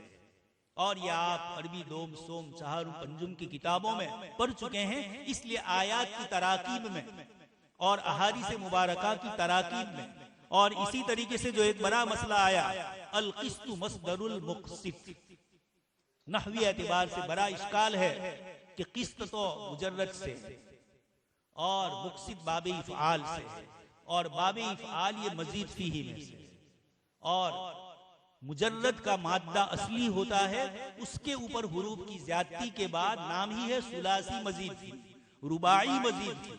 तो सुलासी और रुबाई ये तो असली हुरूफ है और दूसरों का इजाफा किया जाता है। इसलिए इजाफा जिसका हुआ वो बाद में होता है और जिसको जिक्र किया गया वो असली होता है। इस एतबार से अल क़िस्तु मस्दरुल मुक़सित, ये कैसे हो सकता है बाबे इफ़आल का मस्दर हो और उसके साथ मुजर्रद का ताल्लुक इस तरह का हो कि मुजर्रद तो उससे मुस्तंबत हो, उससे निकले। अजीज तलबा, बहुत सारे जवाब नहवी एतबार से हमारे उलमा ने दिए हैं। उसी में से अल्लामा शामी रहमतुल्लाह अलैह ने जो जवाब दिया है, मुझे ये सबसे ज्यादा पसंदीदा आया। नहवी एतबार से तो सारे जवाब अपनी जगह पर ठीक है, लेकिन अल्लामा शामी ने जो जवाब दिया, आपने ये फरमाया कि कभी कभार किसी जबान में, हमारी जबान में भी ये होता है, लेकिन हमारी जबान है क्या, कवि प्रेमानंद की जबान में सूसा पैसा चार, गुजराती जबान के 4 पैसे होते हैं। तो ये अरबी जबान है, बिलिसानिन अरबी मुबीन। अल्लाह पाक ने अपने पाक कलाम के लिए जिस किताब का इंतखाब, जिस जबान का इंतखाब फरमाया, उस जबान में एक एक लफ्ज के 100 मानी। ऐसी जबान में जब ये किस्त का लफ्ज आए, और इमाम बुखारी रहमतुल्लाह अलैह कौल नकल करते हैं, वह युकात, आप किताब तफसीर इमाम बुखारी की पढ़ चुके हैं, और वहाँ इमाम बुखारी रहमतुल्लाह अलैह ने अबू उबैदा की किताब मजाजुल कुरान से बहुत सारे लुग़वी माने लिए, और ये एक परेशानी का बाइस है। इमाम बुखारी रहमतुल्लाह अलैह ने कुछ कलिमात की ऐसी तफसीर की जो जुमहूर मुफस्सिरीन से अलग है। वहाँ हमारे मुहद्दिसीन ने ये जवाब दे दिया कि ये इमाम बुखारी रहमतुल्लाह अलैह का कसूर नहीं है, ये अबू उबैदा को आपने नकल किया तो नकल की बुनियाद पर ये परेशानी आई। खैर, ये थोड़ा हल्का करके तो पेश किया जा सकता है, लेकिन जब आपने नकल किया तो अब ये बुखारी का जुज बन चुका। इसलिए इमाम बुखारी रहमतुल्लाह अलैह ने यहाँ भी लफ्ज़ युकाल फरमाया। ये युकाल के काइल कौन है? अब तो मजाजुल कुरान इंटरनेट पर छप आ चुकी है और अब आप निकाल कर उसको देख सकते हैं। अबू उबैदा ने अल क़िस्त मस्दरुल मुक़सित उन्हीं का कौल, इमाम बुखारी ने मजहूल के सीगे से नकल करके उसके ज़ौफ़ की तरफ भी इशारा किया है। लेकिन अल्लामा शामी रहमतुल्लाह अलैह फरमाते हैं कि कभी कभार ऐसा होता है कि मजीद फीही वाला जो कलीमा है ये अरबों में बहुत मशहूर होता है और सुलासी मुजल्लद वाला जो लफ्ज होता है ये कम मशहूर होता है। तो उसकी बुनियाद पर आप मंतिक का उसूल पढ़ चुके हैं, मुअर्रिफ मुअर्रफ से अजला होना चाहिए। आप किसी का तारुफ करवाने के हजरत फुला है और आपको सामने वाला नहीं जानता, वो पूछेगा कि आप मुअर्रिफ हो, तो आप मुअर्रिफ खुद कौन हो? आपका मुअर्रफ से अजला होना चाहिए। आपको नहीं पहचानते, उनको क्या पहचानते? पहले आप अपनी पहचान कराओ। तो यहाँ पर इमाम बुखारी रहमतुल्लाह अलैह अल क़िस्त मस्दरुल मुक़सित जिक्र करते हैं। अल्लामा शामी फरमाते हैं कि जैसे आपने हिदाया में एक मिसाल पढ़ी है, लिअन्नल वजह मुश्तक़्क़ुम मिनल मुवाजह, हिदाया के पहले ही सफ़े पर जहाँ किताब तहारत का जिक्र आता है और चेहरे का धोना और चेहरे की हद क्या है, साहिब हिदाया ने वहां ये लफ्ज जिक्र कर दिया, लिअन्नल वजह मुश्तक़्क़ुम मिनल मुवाजह, कि लफ्ज वजह वाव जीम और हा मुजर्रद है और मुवाजहा बाब मुफ़ाअला में है।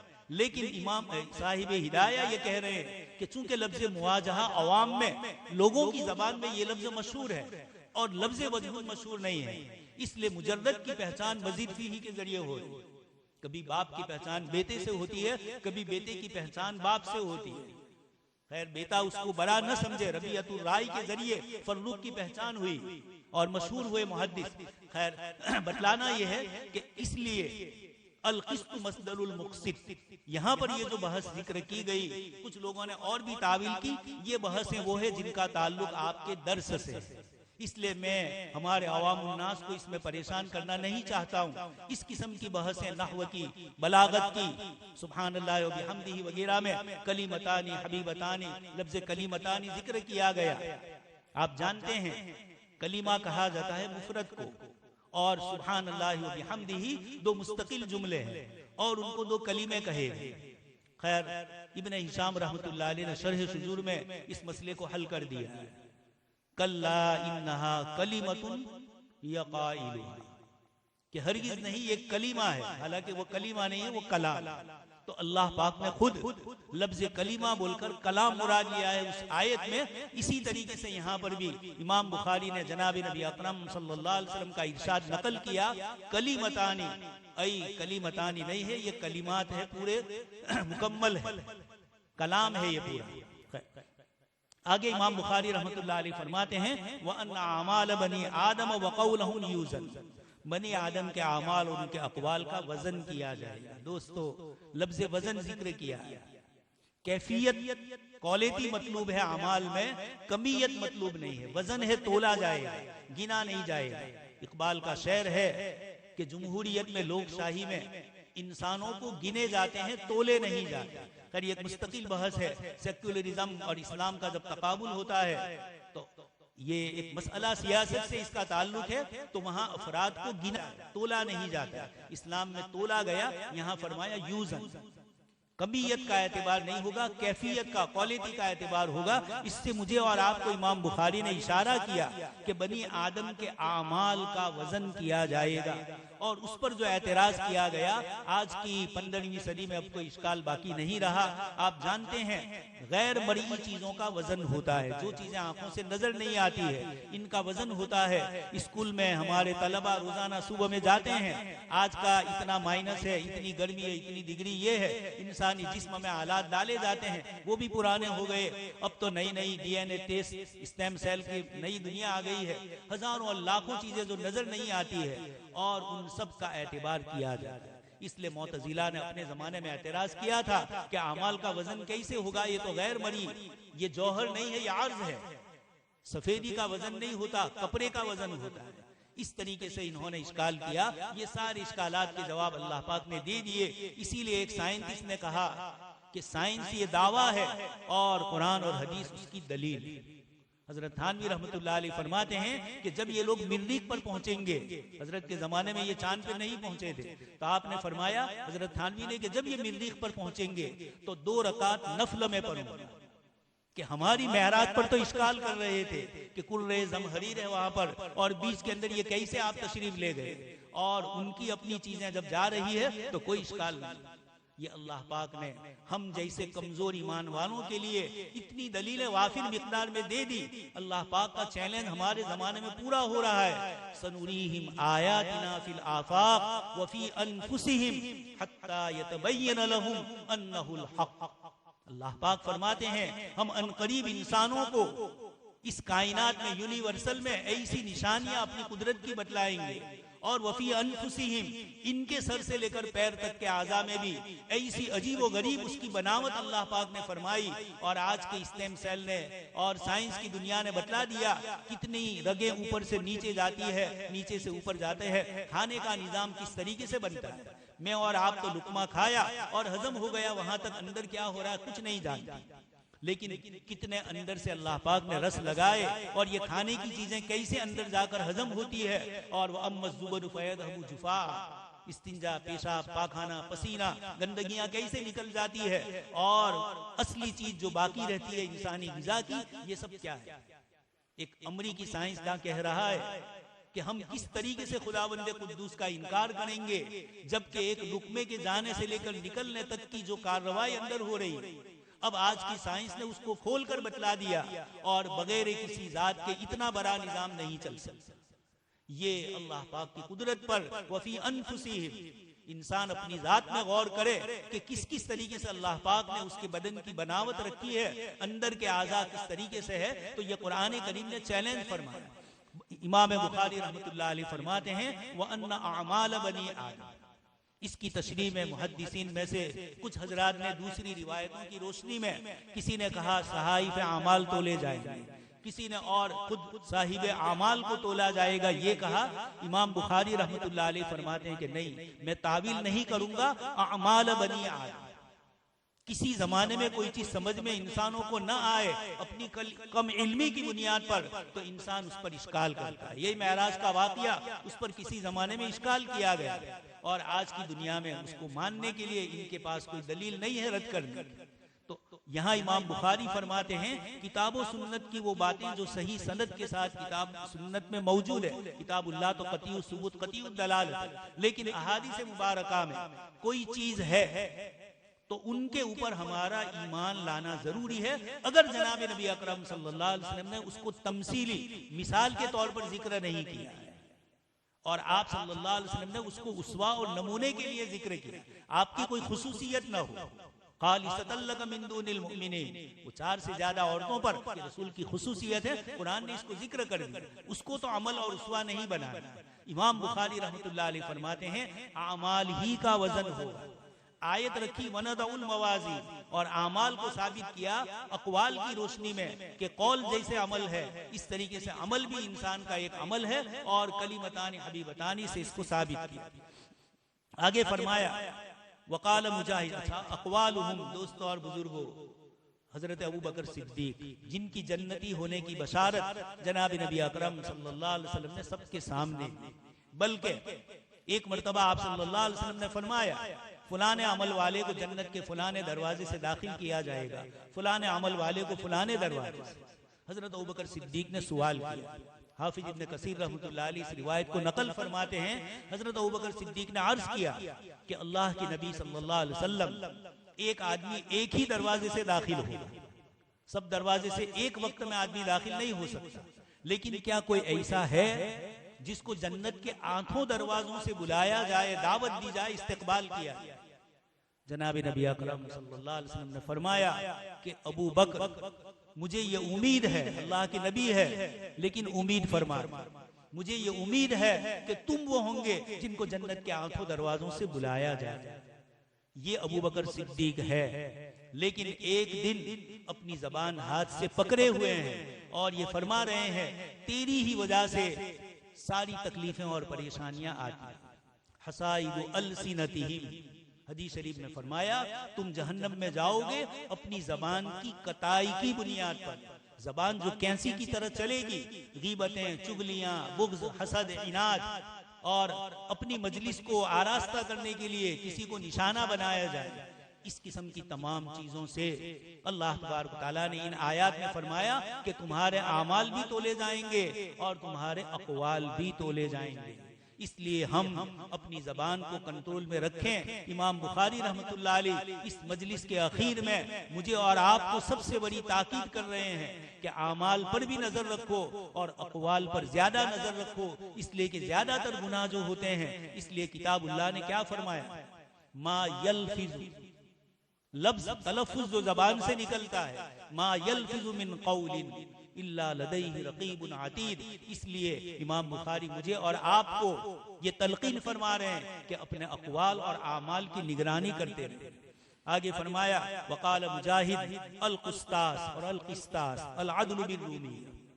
रूमी जबान का लफ्ज है, यानी रूमी जबान में उस्तास का लफ्ज है और इसको वहां अदल के माने में लिया जाता है।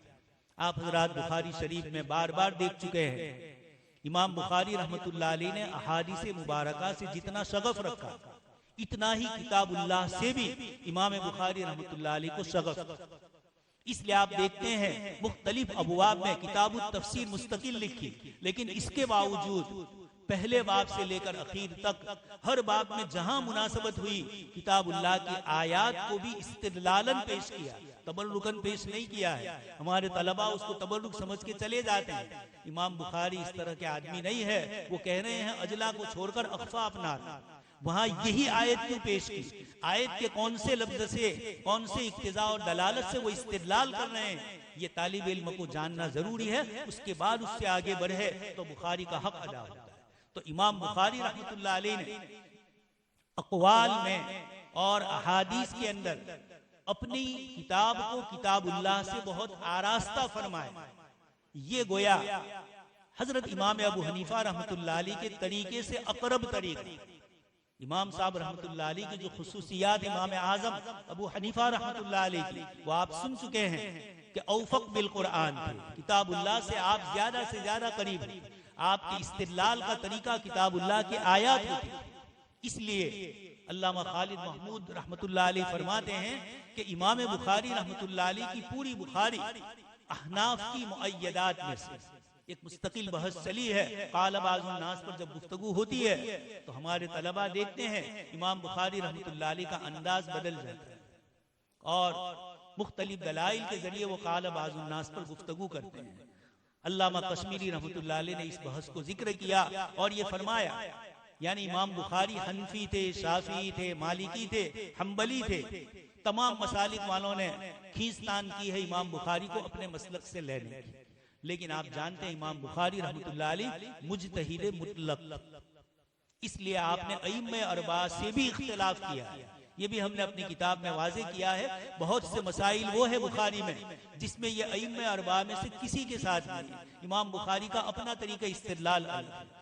तो हजरत अल्लामा कश्मीरी रहमतुल्लाह अलैह फरमाते हैं कि चंद मसाइल में शवाफे से मुत्तफिक होने की बुनियाद पर अगर इनको शाफी कहा जा रहा है तो इमाम बुखारी के बहुत सारे मसाइल वो है जिसमें वो इमाम अबू हनीफा रहमतुल्लाह अलैह से मुत्तफिक, और इस बुनियाद पर उनको हनफी कहना सबसे ज्यादा मुनासिब हो।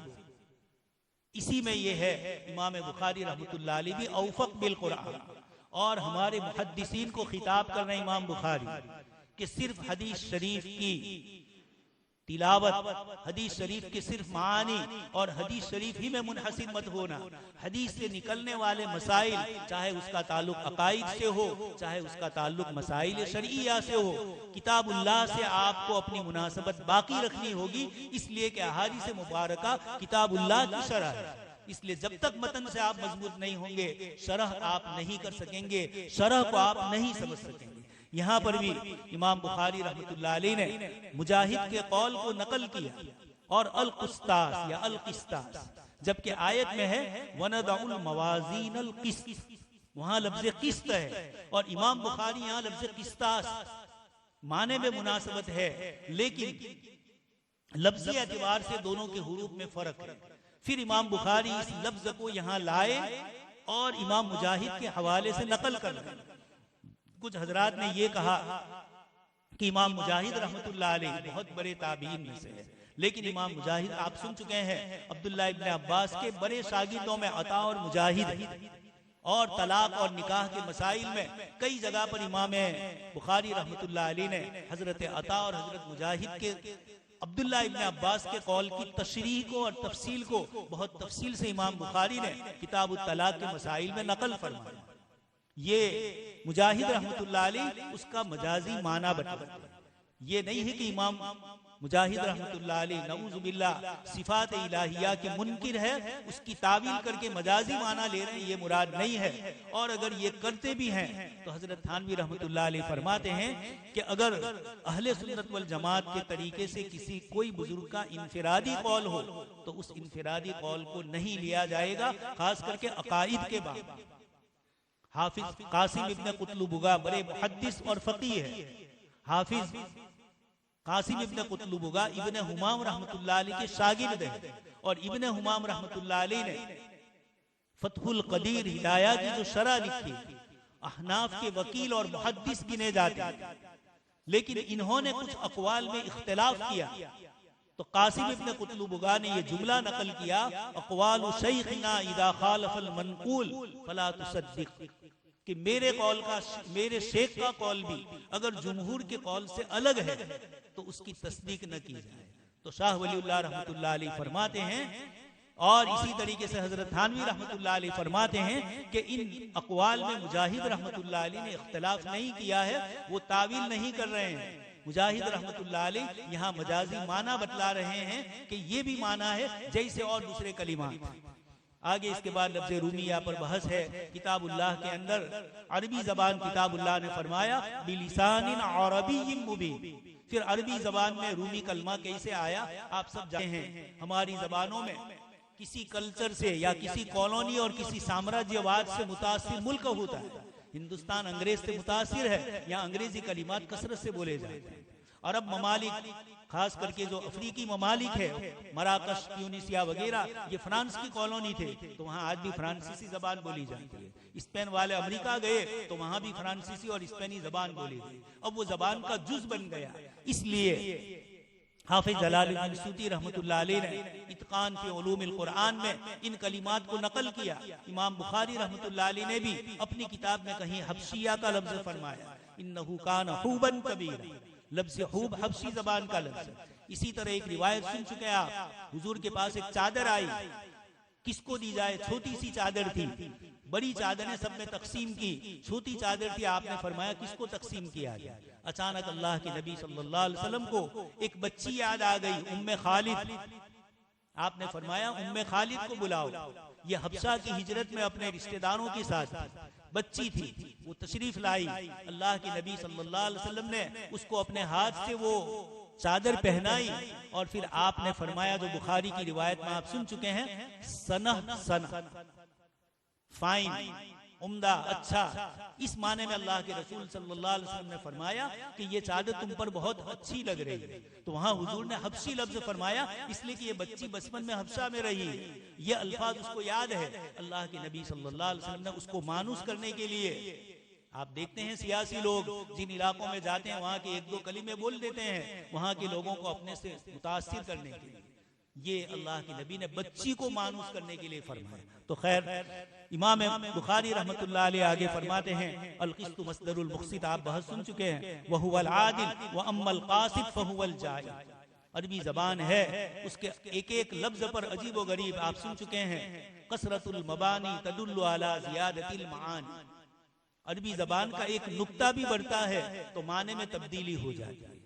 आप लफ्ज़ फस्सुन सुनेंगे फा और स्वाद के साथ, तो फस्सुन का माना किसी चीज को तोड़। फिर फज्जुन सुनेंगे, इससे छोटे टुकड़े करना, उसको फज्जुन से ताबीर किया जाए।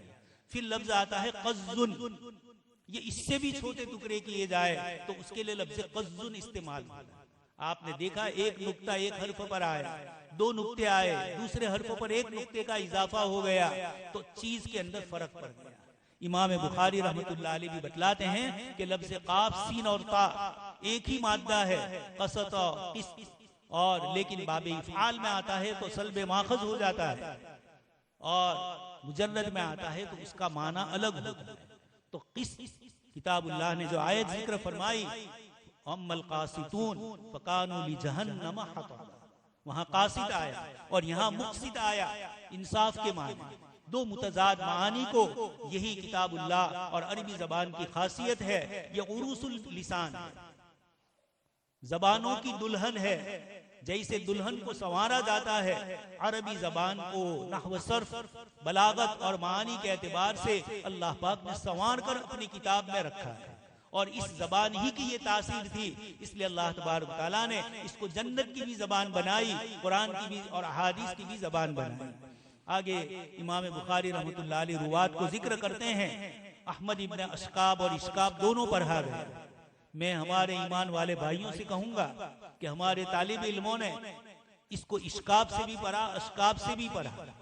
ये जनाबे नबी अकरम सल्लल्लाहु अलैहि वसल्लम की रिवायत नहीं, रिवायत बयान करने वाले हजरात अइम्मे मुहद्दिसीन, वो शुयूख जिन्होंने हदीस हम तक पहुंचाई, उम्मत ने उनके नाम को भी अलग अलग अल्फाज से याद किया कि इनको कसरे से भी इश्काब भी पढ़ सकते हैं और अशकाब भी पढ़ सकते हैं।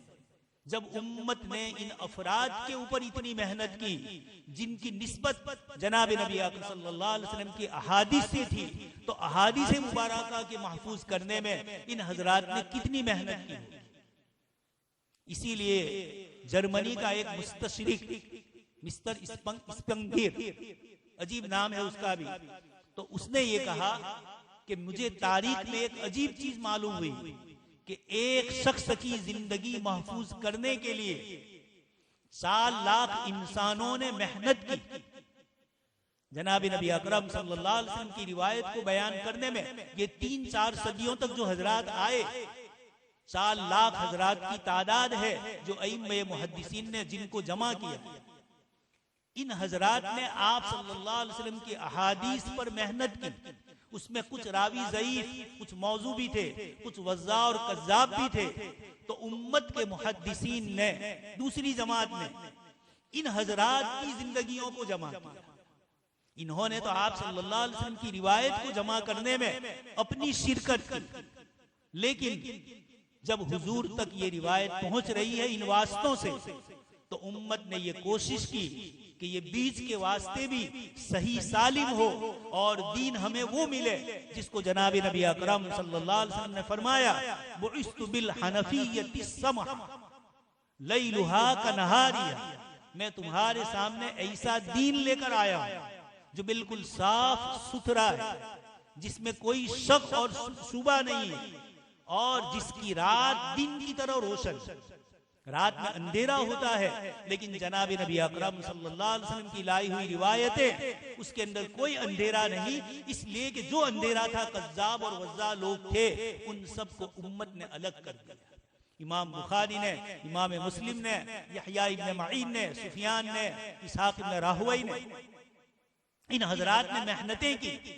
हारून रशीद के दरबार में एक साहब आए और आकर उन्होंने कहा कि मैंने 4000 हदीसें वज़ा की है, गढ़ ली है और फैला दी है उम्मत में। हारून रशीद ने कहा पहले उसको कोड़े मारो, अच्छी तरह उसकी पिटाई कर ली। उसके बाद ये कहा कि यहया इब्न मईन, इसहाक इब्न राहवई, सुफियान इब्न उयैना और सुफियान सौरी, ये वो हजरात है जो अल्लाह के रसूल की अहादीस पेश करने वालों की रिवायत को छलनी में छानेंगे और छानने के बाद उम्मत के पास पेश करेंगे। तेरे जैसे वज़्ज़ा और कज़्ज़ाब का कोई एतबार नहीं। यानी ये जुमला बोलकर भी इसने उम्मत को शक में डालना चाहा। हालांकि उसने कोई 4000 हदीसें वज़ा नहीं की थी, लेकिन शुकूक में डालने के लिए कहा था। सुल्तान वक्त इसको समझ गए, इसलिए कोरे मरवाए और ये कहा कि तू कितनी ही हदीसें वज़ा करके लाए। ये उम्मत का वो तबका है मुहद्दिसीन का जिन्होंने हम तक हदीसें इस तरीके से मेहनत करके पहुंचाई। यही इमाम बुखारी रहमतुल्लाह अलैह आप सुन चुके हैं किस तरीके से एक एक रिवायत को जमा करके हमारे पास लाए और किस तरीके से पहुंचाए। इसलिए दोस्तों और बुजुर्गों, इमाम बुखारी रहमतुल्लाह अलैह जिन मुहद्दिसीन का नाम ले रहे हैं, ये स्पिंगर कह रहा है कि इन 4 लाख आदमियों ने अल्लाह के नबी की रिवायत को जमा करने में एक वास्ता बने, तो उम्मत ने उनको भी महफूज कर लिया। और आज कोई ये नहीं कह सकता कि फलाने रावी ने ये रिवायत बयान की, लेकिन उस रावी के अहवाल मजहूल है। मजहूल है, ये खुद दलील है कि मुहद्दिसीन के जमाने में वो नहीं थे, होते तो जरूर उसको लिख लेते। इसलिए अल्लाह पाक ने ये जो बड़ी शख्सियतें आई, दूसरे नंबर पर मोहम्मद इब्न फुजैल है, जिनके मुताल्लिक मुहद्दिसीन के यहाँ तशय्युअ का इल्जाम लगा, शिईयत का। लेकिन उस जमाने में इस तरीके की फिरका बंदियां नहीं थी। किसी नजरिए में कोई एक बात में कोई एक चीज में दूसरे से अलग होता था। इमाम बुखारी रहमतुल्लाह अलैह ने अपने उसूल और ज़ाब्ते जो रखे हैं, उस पर भी मुस्तकिल किताब हमने तैयार की है। इमाम बुखारी रहमतुल्लाह अलैह के जर्ह व तादील के कवाइद, उसमें आपने किसी बिदअती से रिवायत कैसे ली जाए, किसी गलत अकीदे वाले से कब रिवायत ली जाए, और वो गलत अकीदे वाला खुद किस दर्जे का गलत अकीदे वाला, वो अपनी इस गलत अकीदे की तरवीज करता है यार। सारे उसूल और ज़ाब्ते हैं, इनकी रोशनी में इमाम बुखारी ने मोहम्मद इब्न फुजैल की रिवायत को लिया। आगे इसके बाद उमारा इब्न काका, अबू ज़ुरा और अबू हुरैरा रज़ी अल्लाह तआला अन्हु से रिवायत नकल की जाती है। आप सल्लल्लाहु अलैहि वसल्लम ने इरशाद फरमाया, दो कलीमे ऐसे हैं, हबीबतानी इलर रहमान। हबीब मफऊल के माने में है फ़ाइल, फ़ाइल के माने में भी आता है, मफऊल के माने में भी आता है।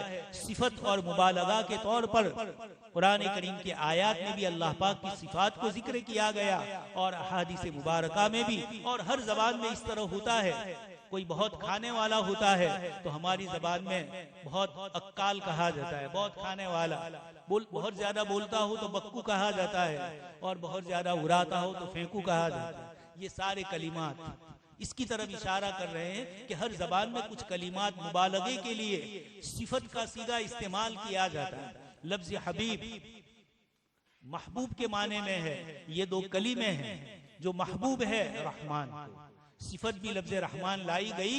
अजीज तलबा, अल्लाह पाक ने हमें फरमाया और रहमान अल्लमल कुरान, कुरान की जो अजीम नेमत से हमें मालामाल किया, ये अल्लाह पाक की शान रहमानियत। इसलिए कोई फख्र न करे कुरानी उलूम पर, हदीस शरीफ के उलूम पर, और रहमान पहले फरमाया, बाद में अल्लमल कुरान फरमाया। कुरान उसने सिखलाया, उसकी शान रहमानियत। उसके बाद फरमाया खफीफतान अलल लिसान, जबान पर बहुत हल्के हैं। उस पर भी हमारे मुहद्दिसीन और कुर्रा हजरात ने एक एक लफ्ज की पूरी तशरीह पोस्टमार्टम किया। कौन सी सिफत उसमें तजवीद के एतबार से, मखारिज के एतबार से, सिफात के एतबार से पाई जाती है, कहाँ इस्तेला है, कहाँ तत्बीक है, कहाँ कम है, कहीं ज्यादा। सौतियात, अल्लाह पाक का कलाम जब हम पढ़ते हैं तो तिलावत करते करते कारी थकता नहीं, लंबे लंबे आवाज से खींच कर पढ़ते हैं। लिसानियात के माहिरीन ने इस पर भी पूरी गुफ्तगू करके बतलाया कि जहां इख्फा होता है, जहां मद होता है, जहां और दूसरी तजवीद के जो उसूल और ज़ाब्तों की हम रियायत करते हैं, ये वो उसूल है जो अदायगी में आसानी पैदा करते हैं और तवालत उसके जरिए होती है। वरना दुनिया के और किसी चीज को इतना लंबा आप नहीं पढ़ सकते।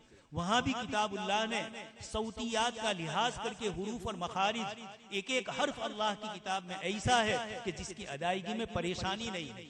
जब ये कलीमे में ये है, आप सल्लल्लाहु अलैहि वसल्लम ने जो कलिमात फरमाए उसमें इतनी तासीर है, सुब्हानल्लाहि व बिहम्दिही और सुब्हानल्लाहिल अज़ीम में, कि बहुत हल्के हैं जबान पर, सकीलतानी फिल मीज़ान, लेकिन तराजू में बहुत भारी है।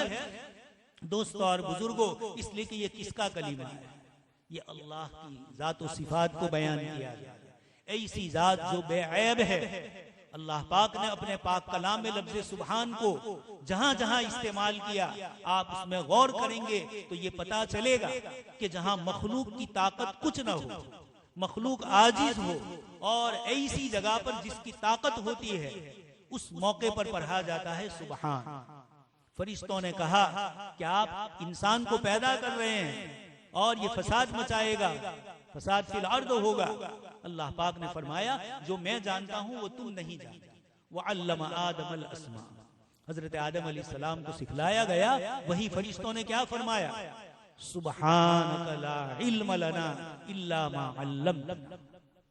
हमारा मुहद्दिस, मुफस्सिर और फकीह भी यही कहेगा, सुब्हानक ला इल्म लना इल्ला मा अल्लमतना। हमारा अपना कोई कमाल नहीं है, ये अल्लाह का दिया हुआ इल्म है। वो जात पाक है, बेऐब है, वो बड़े से बड़े मुहद्दिस की जबान में लुकनत ला सकता है। आप सुन चुके हैं, बड़े से बड़ा माहिर हाफिज कुरान सूरह फातिहा में गलती जाती है। तरावी में उमूमन होता है, जो पारे याद होते हैं उसमें गलती जाती है, और जो याद नहीं होते चूंकि वहां मेहनत होती है, मुकम्मल इस्तेकाज होता है, बेदारी से हाफिज पढ़ता है, इसलिए वहां गलती कम जाती है। और जहां हजरत खुले हो जाते हैं वहां पर फिर उसके बाद बहुत सारी गलती होती है और इस्लाह भी मुश्किल होती है। तो कुरान करीम में अल्लाह पाक ने सुबहान फरमाया, फरिश्तों के जरिए ये कलिमा पर आकर बतलाया कि इंसानी तख्लीक की क्या राज है, सुबहान अल्लाह ही जानता है। इसी तरह मेराज का सफर है, इश्काल किया मुशरिकीन ने, अबू बकर सिद्दीक ने फरमाया कि अल्लाह के नबी का हाल है तो मैं उसकी तस्दीक करता हूँ। तभी से आपको सिद्दीक के खिताब से भी पुकारा गया। कुरान ने फरमाया सुबहान अल्लज़ी अस्रा बिअब्दिही, पाक है वो जात। इश्काल था कि कैसे गए अल्लाह के नबी सल्लल्लाहु अलैहि वसल्लम। अल्लाह पाक ने जवाब दिया अल्लज़ी अस्रा, जाने वाले को मत देखो, अल्लज़ी अस्रा, जिसने सैर करवाई, जिसने रात को सफर करवाया, सुबहान वो पाक है, उसको बीच में कोई रुकावट नहीं है। रुकावटें इंसानों को, मखलूक को आ सकती है, खालिक के लिए कोई रुकावट नहीं। ये जवाब देकर यहां पर भी, नमाज में भी, किरात के बाद हम रुकू में जाते हैं, सजदे में जाते हैं, और वहां ये सुबहान अल्लाह पर हाजिर है। मुजद्दिद अल्फसानी रहमतुल्लाह अलैह फरमाते हैं कि बंदे ने खड़े होकर किरात पढ़ी, गायब से हाजिर की तरफ गया, इय्याका नअबुदु में आया और दुआओं में मशगूल हो गया। अब ये क़ियाम में खड़े होकर पढ़ने के बाद नफ्स में एक किस्म का किब्र आ जाए कि मैं अपने अल्लाह के सामने खड़ा हूं, मैं उसका कलाम पढ़ रहा हूं।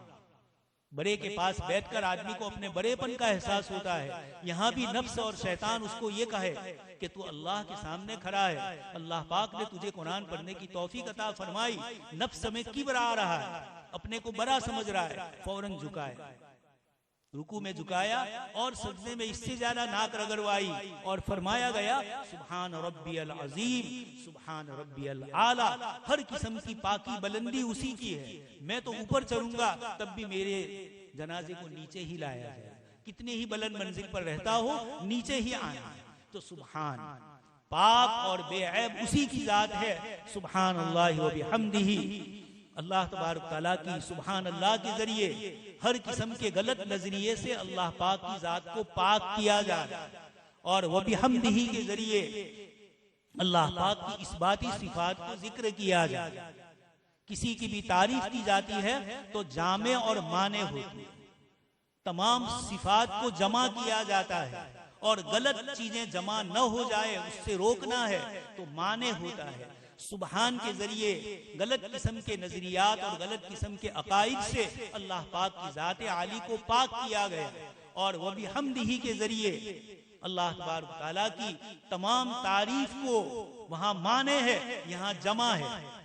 लफ्ज़ अल्लाह में आप सुन चुके हैं, अल मुस्तजमिउ ली जमी सिफाती वल कमाल, तमाम सिफात कमालिया को जमा करने वाली जात, ये लफ्ज़ अल्लाह की तारीफ। इसलिए वह बिहम्दिही के जरिए अल्लाह पाक की हम्दो सना बयान। उसके बाद फिर एक और कलीमा लाया गया, इसलिए कि अल्लाह पाक की जात आली है, बार बार उसकी तस्बीह पढ़ने का कुरान ने खुद सब्बह लिल्लाह युसब्बिहु वसब्बिह, अम्र का सीगा आया, माजी का सीगा आया, मुजारे का सीगा आया। ये मुख्तलिफ कलिमात के जरिए अल्लाह पाक की तस्बीह जिक्र की गई। तो अल्लाह के नबी सल्लल्लाहु अलैहि वसल्लम ने भी सुभान अल्लाह के जरिए अल्लाह पाक के औसाफ जमीला को जिक्र किया, तो मोहब्बत पैदा होती है। तो फौरन सुभान अल्लाहिल अज़ीम के जरिए उसकी किबरियाई, उसकी अजमत, उसकी सतवत और उसकी क़हारियत और उसके गलबे को जिक्र करना था, तो उसकी शान अजमत को, अजीम की सिफत को लाया। तो पहली सिफत में मोहब्बत पैदा हुई और दूसरी सिफत के जरिए खौफ पैदा हुआ।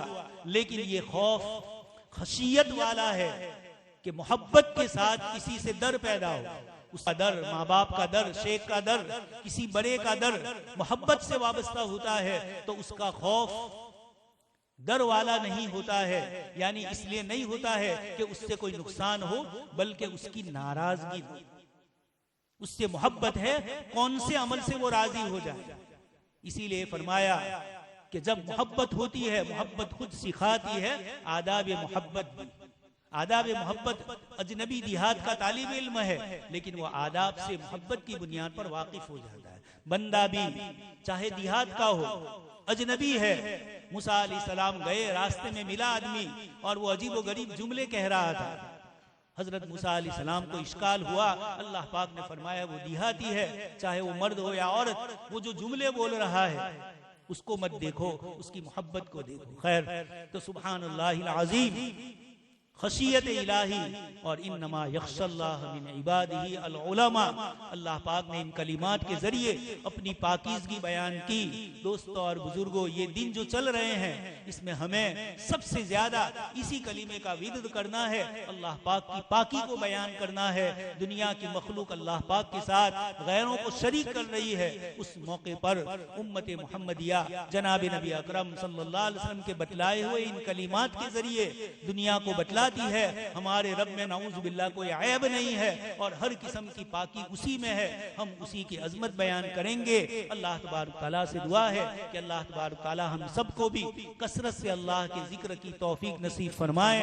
इमाम बुखारी ने इशारा किया, जब कहीं इश्काल पैदा हो किसी को तो सुभान अल्लाह का विर्द करे।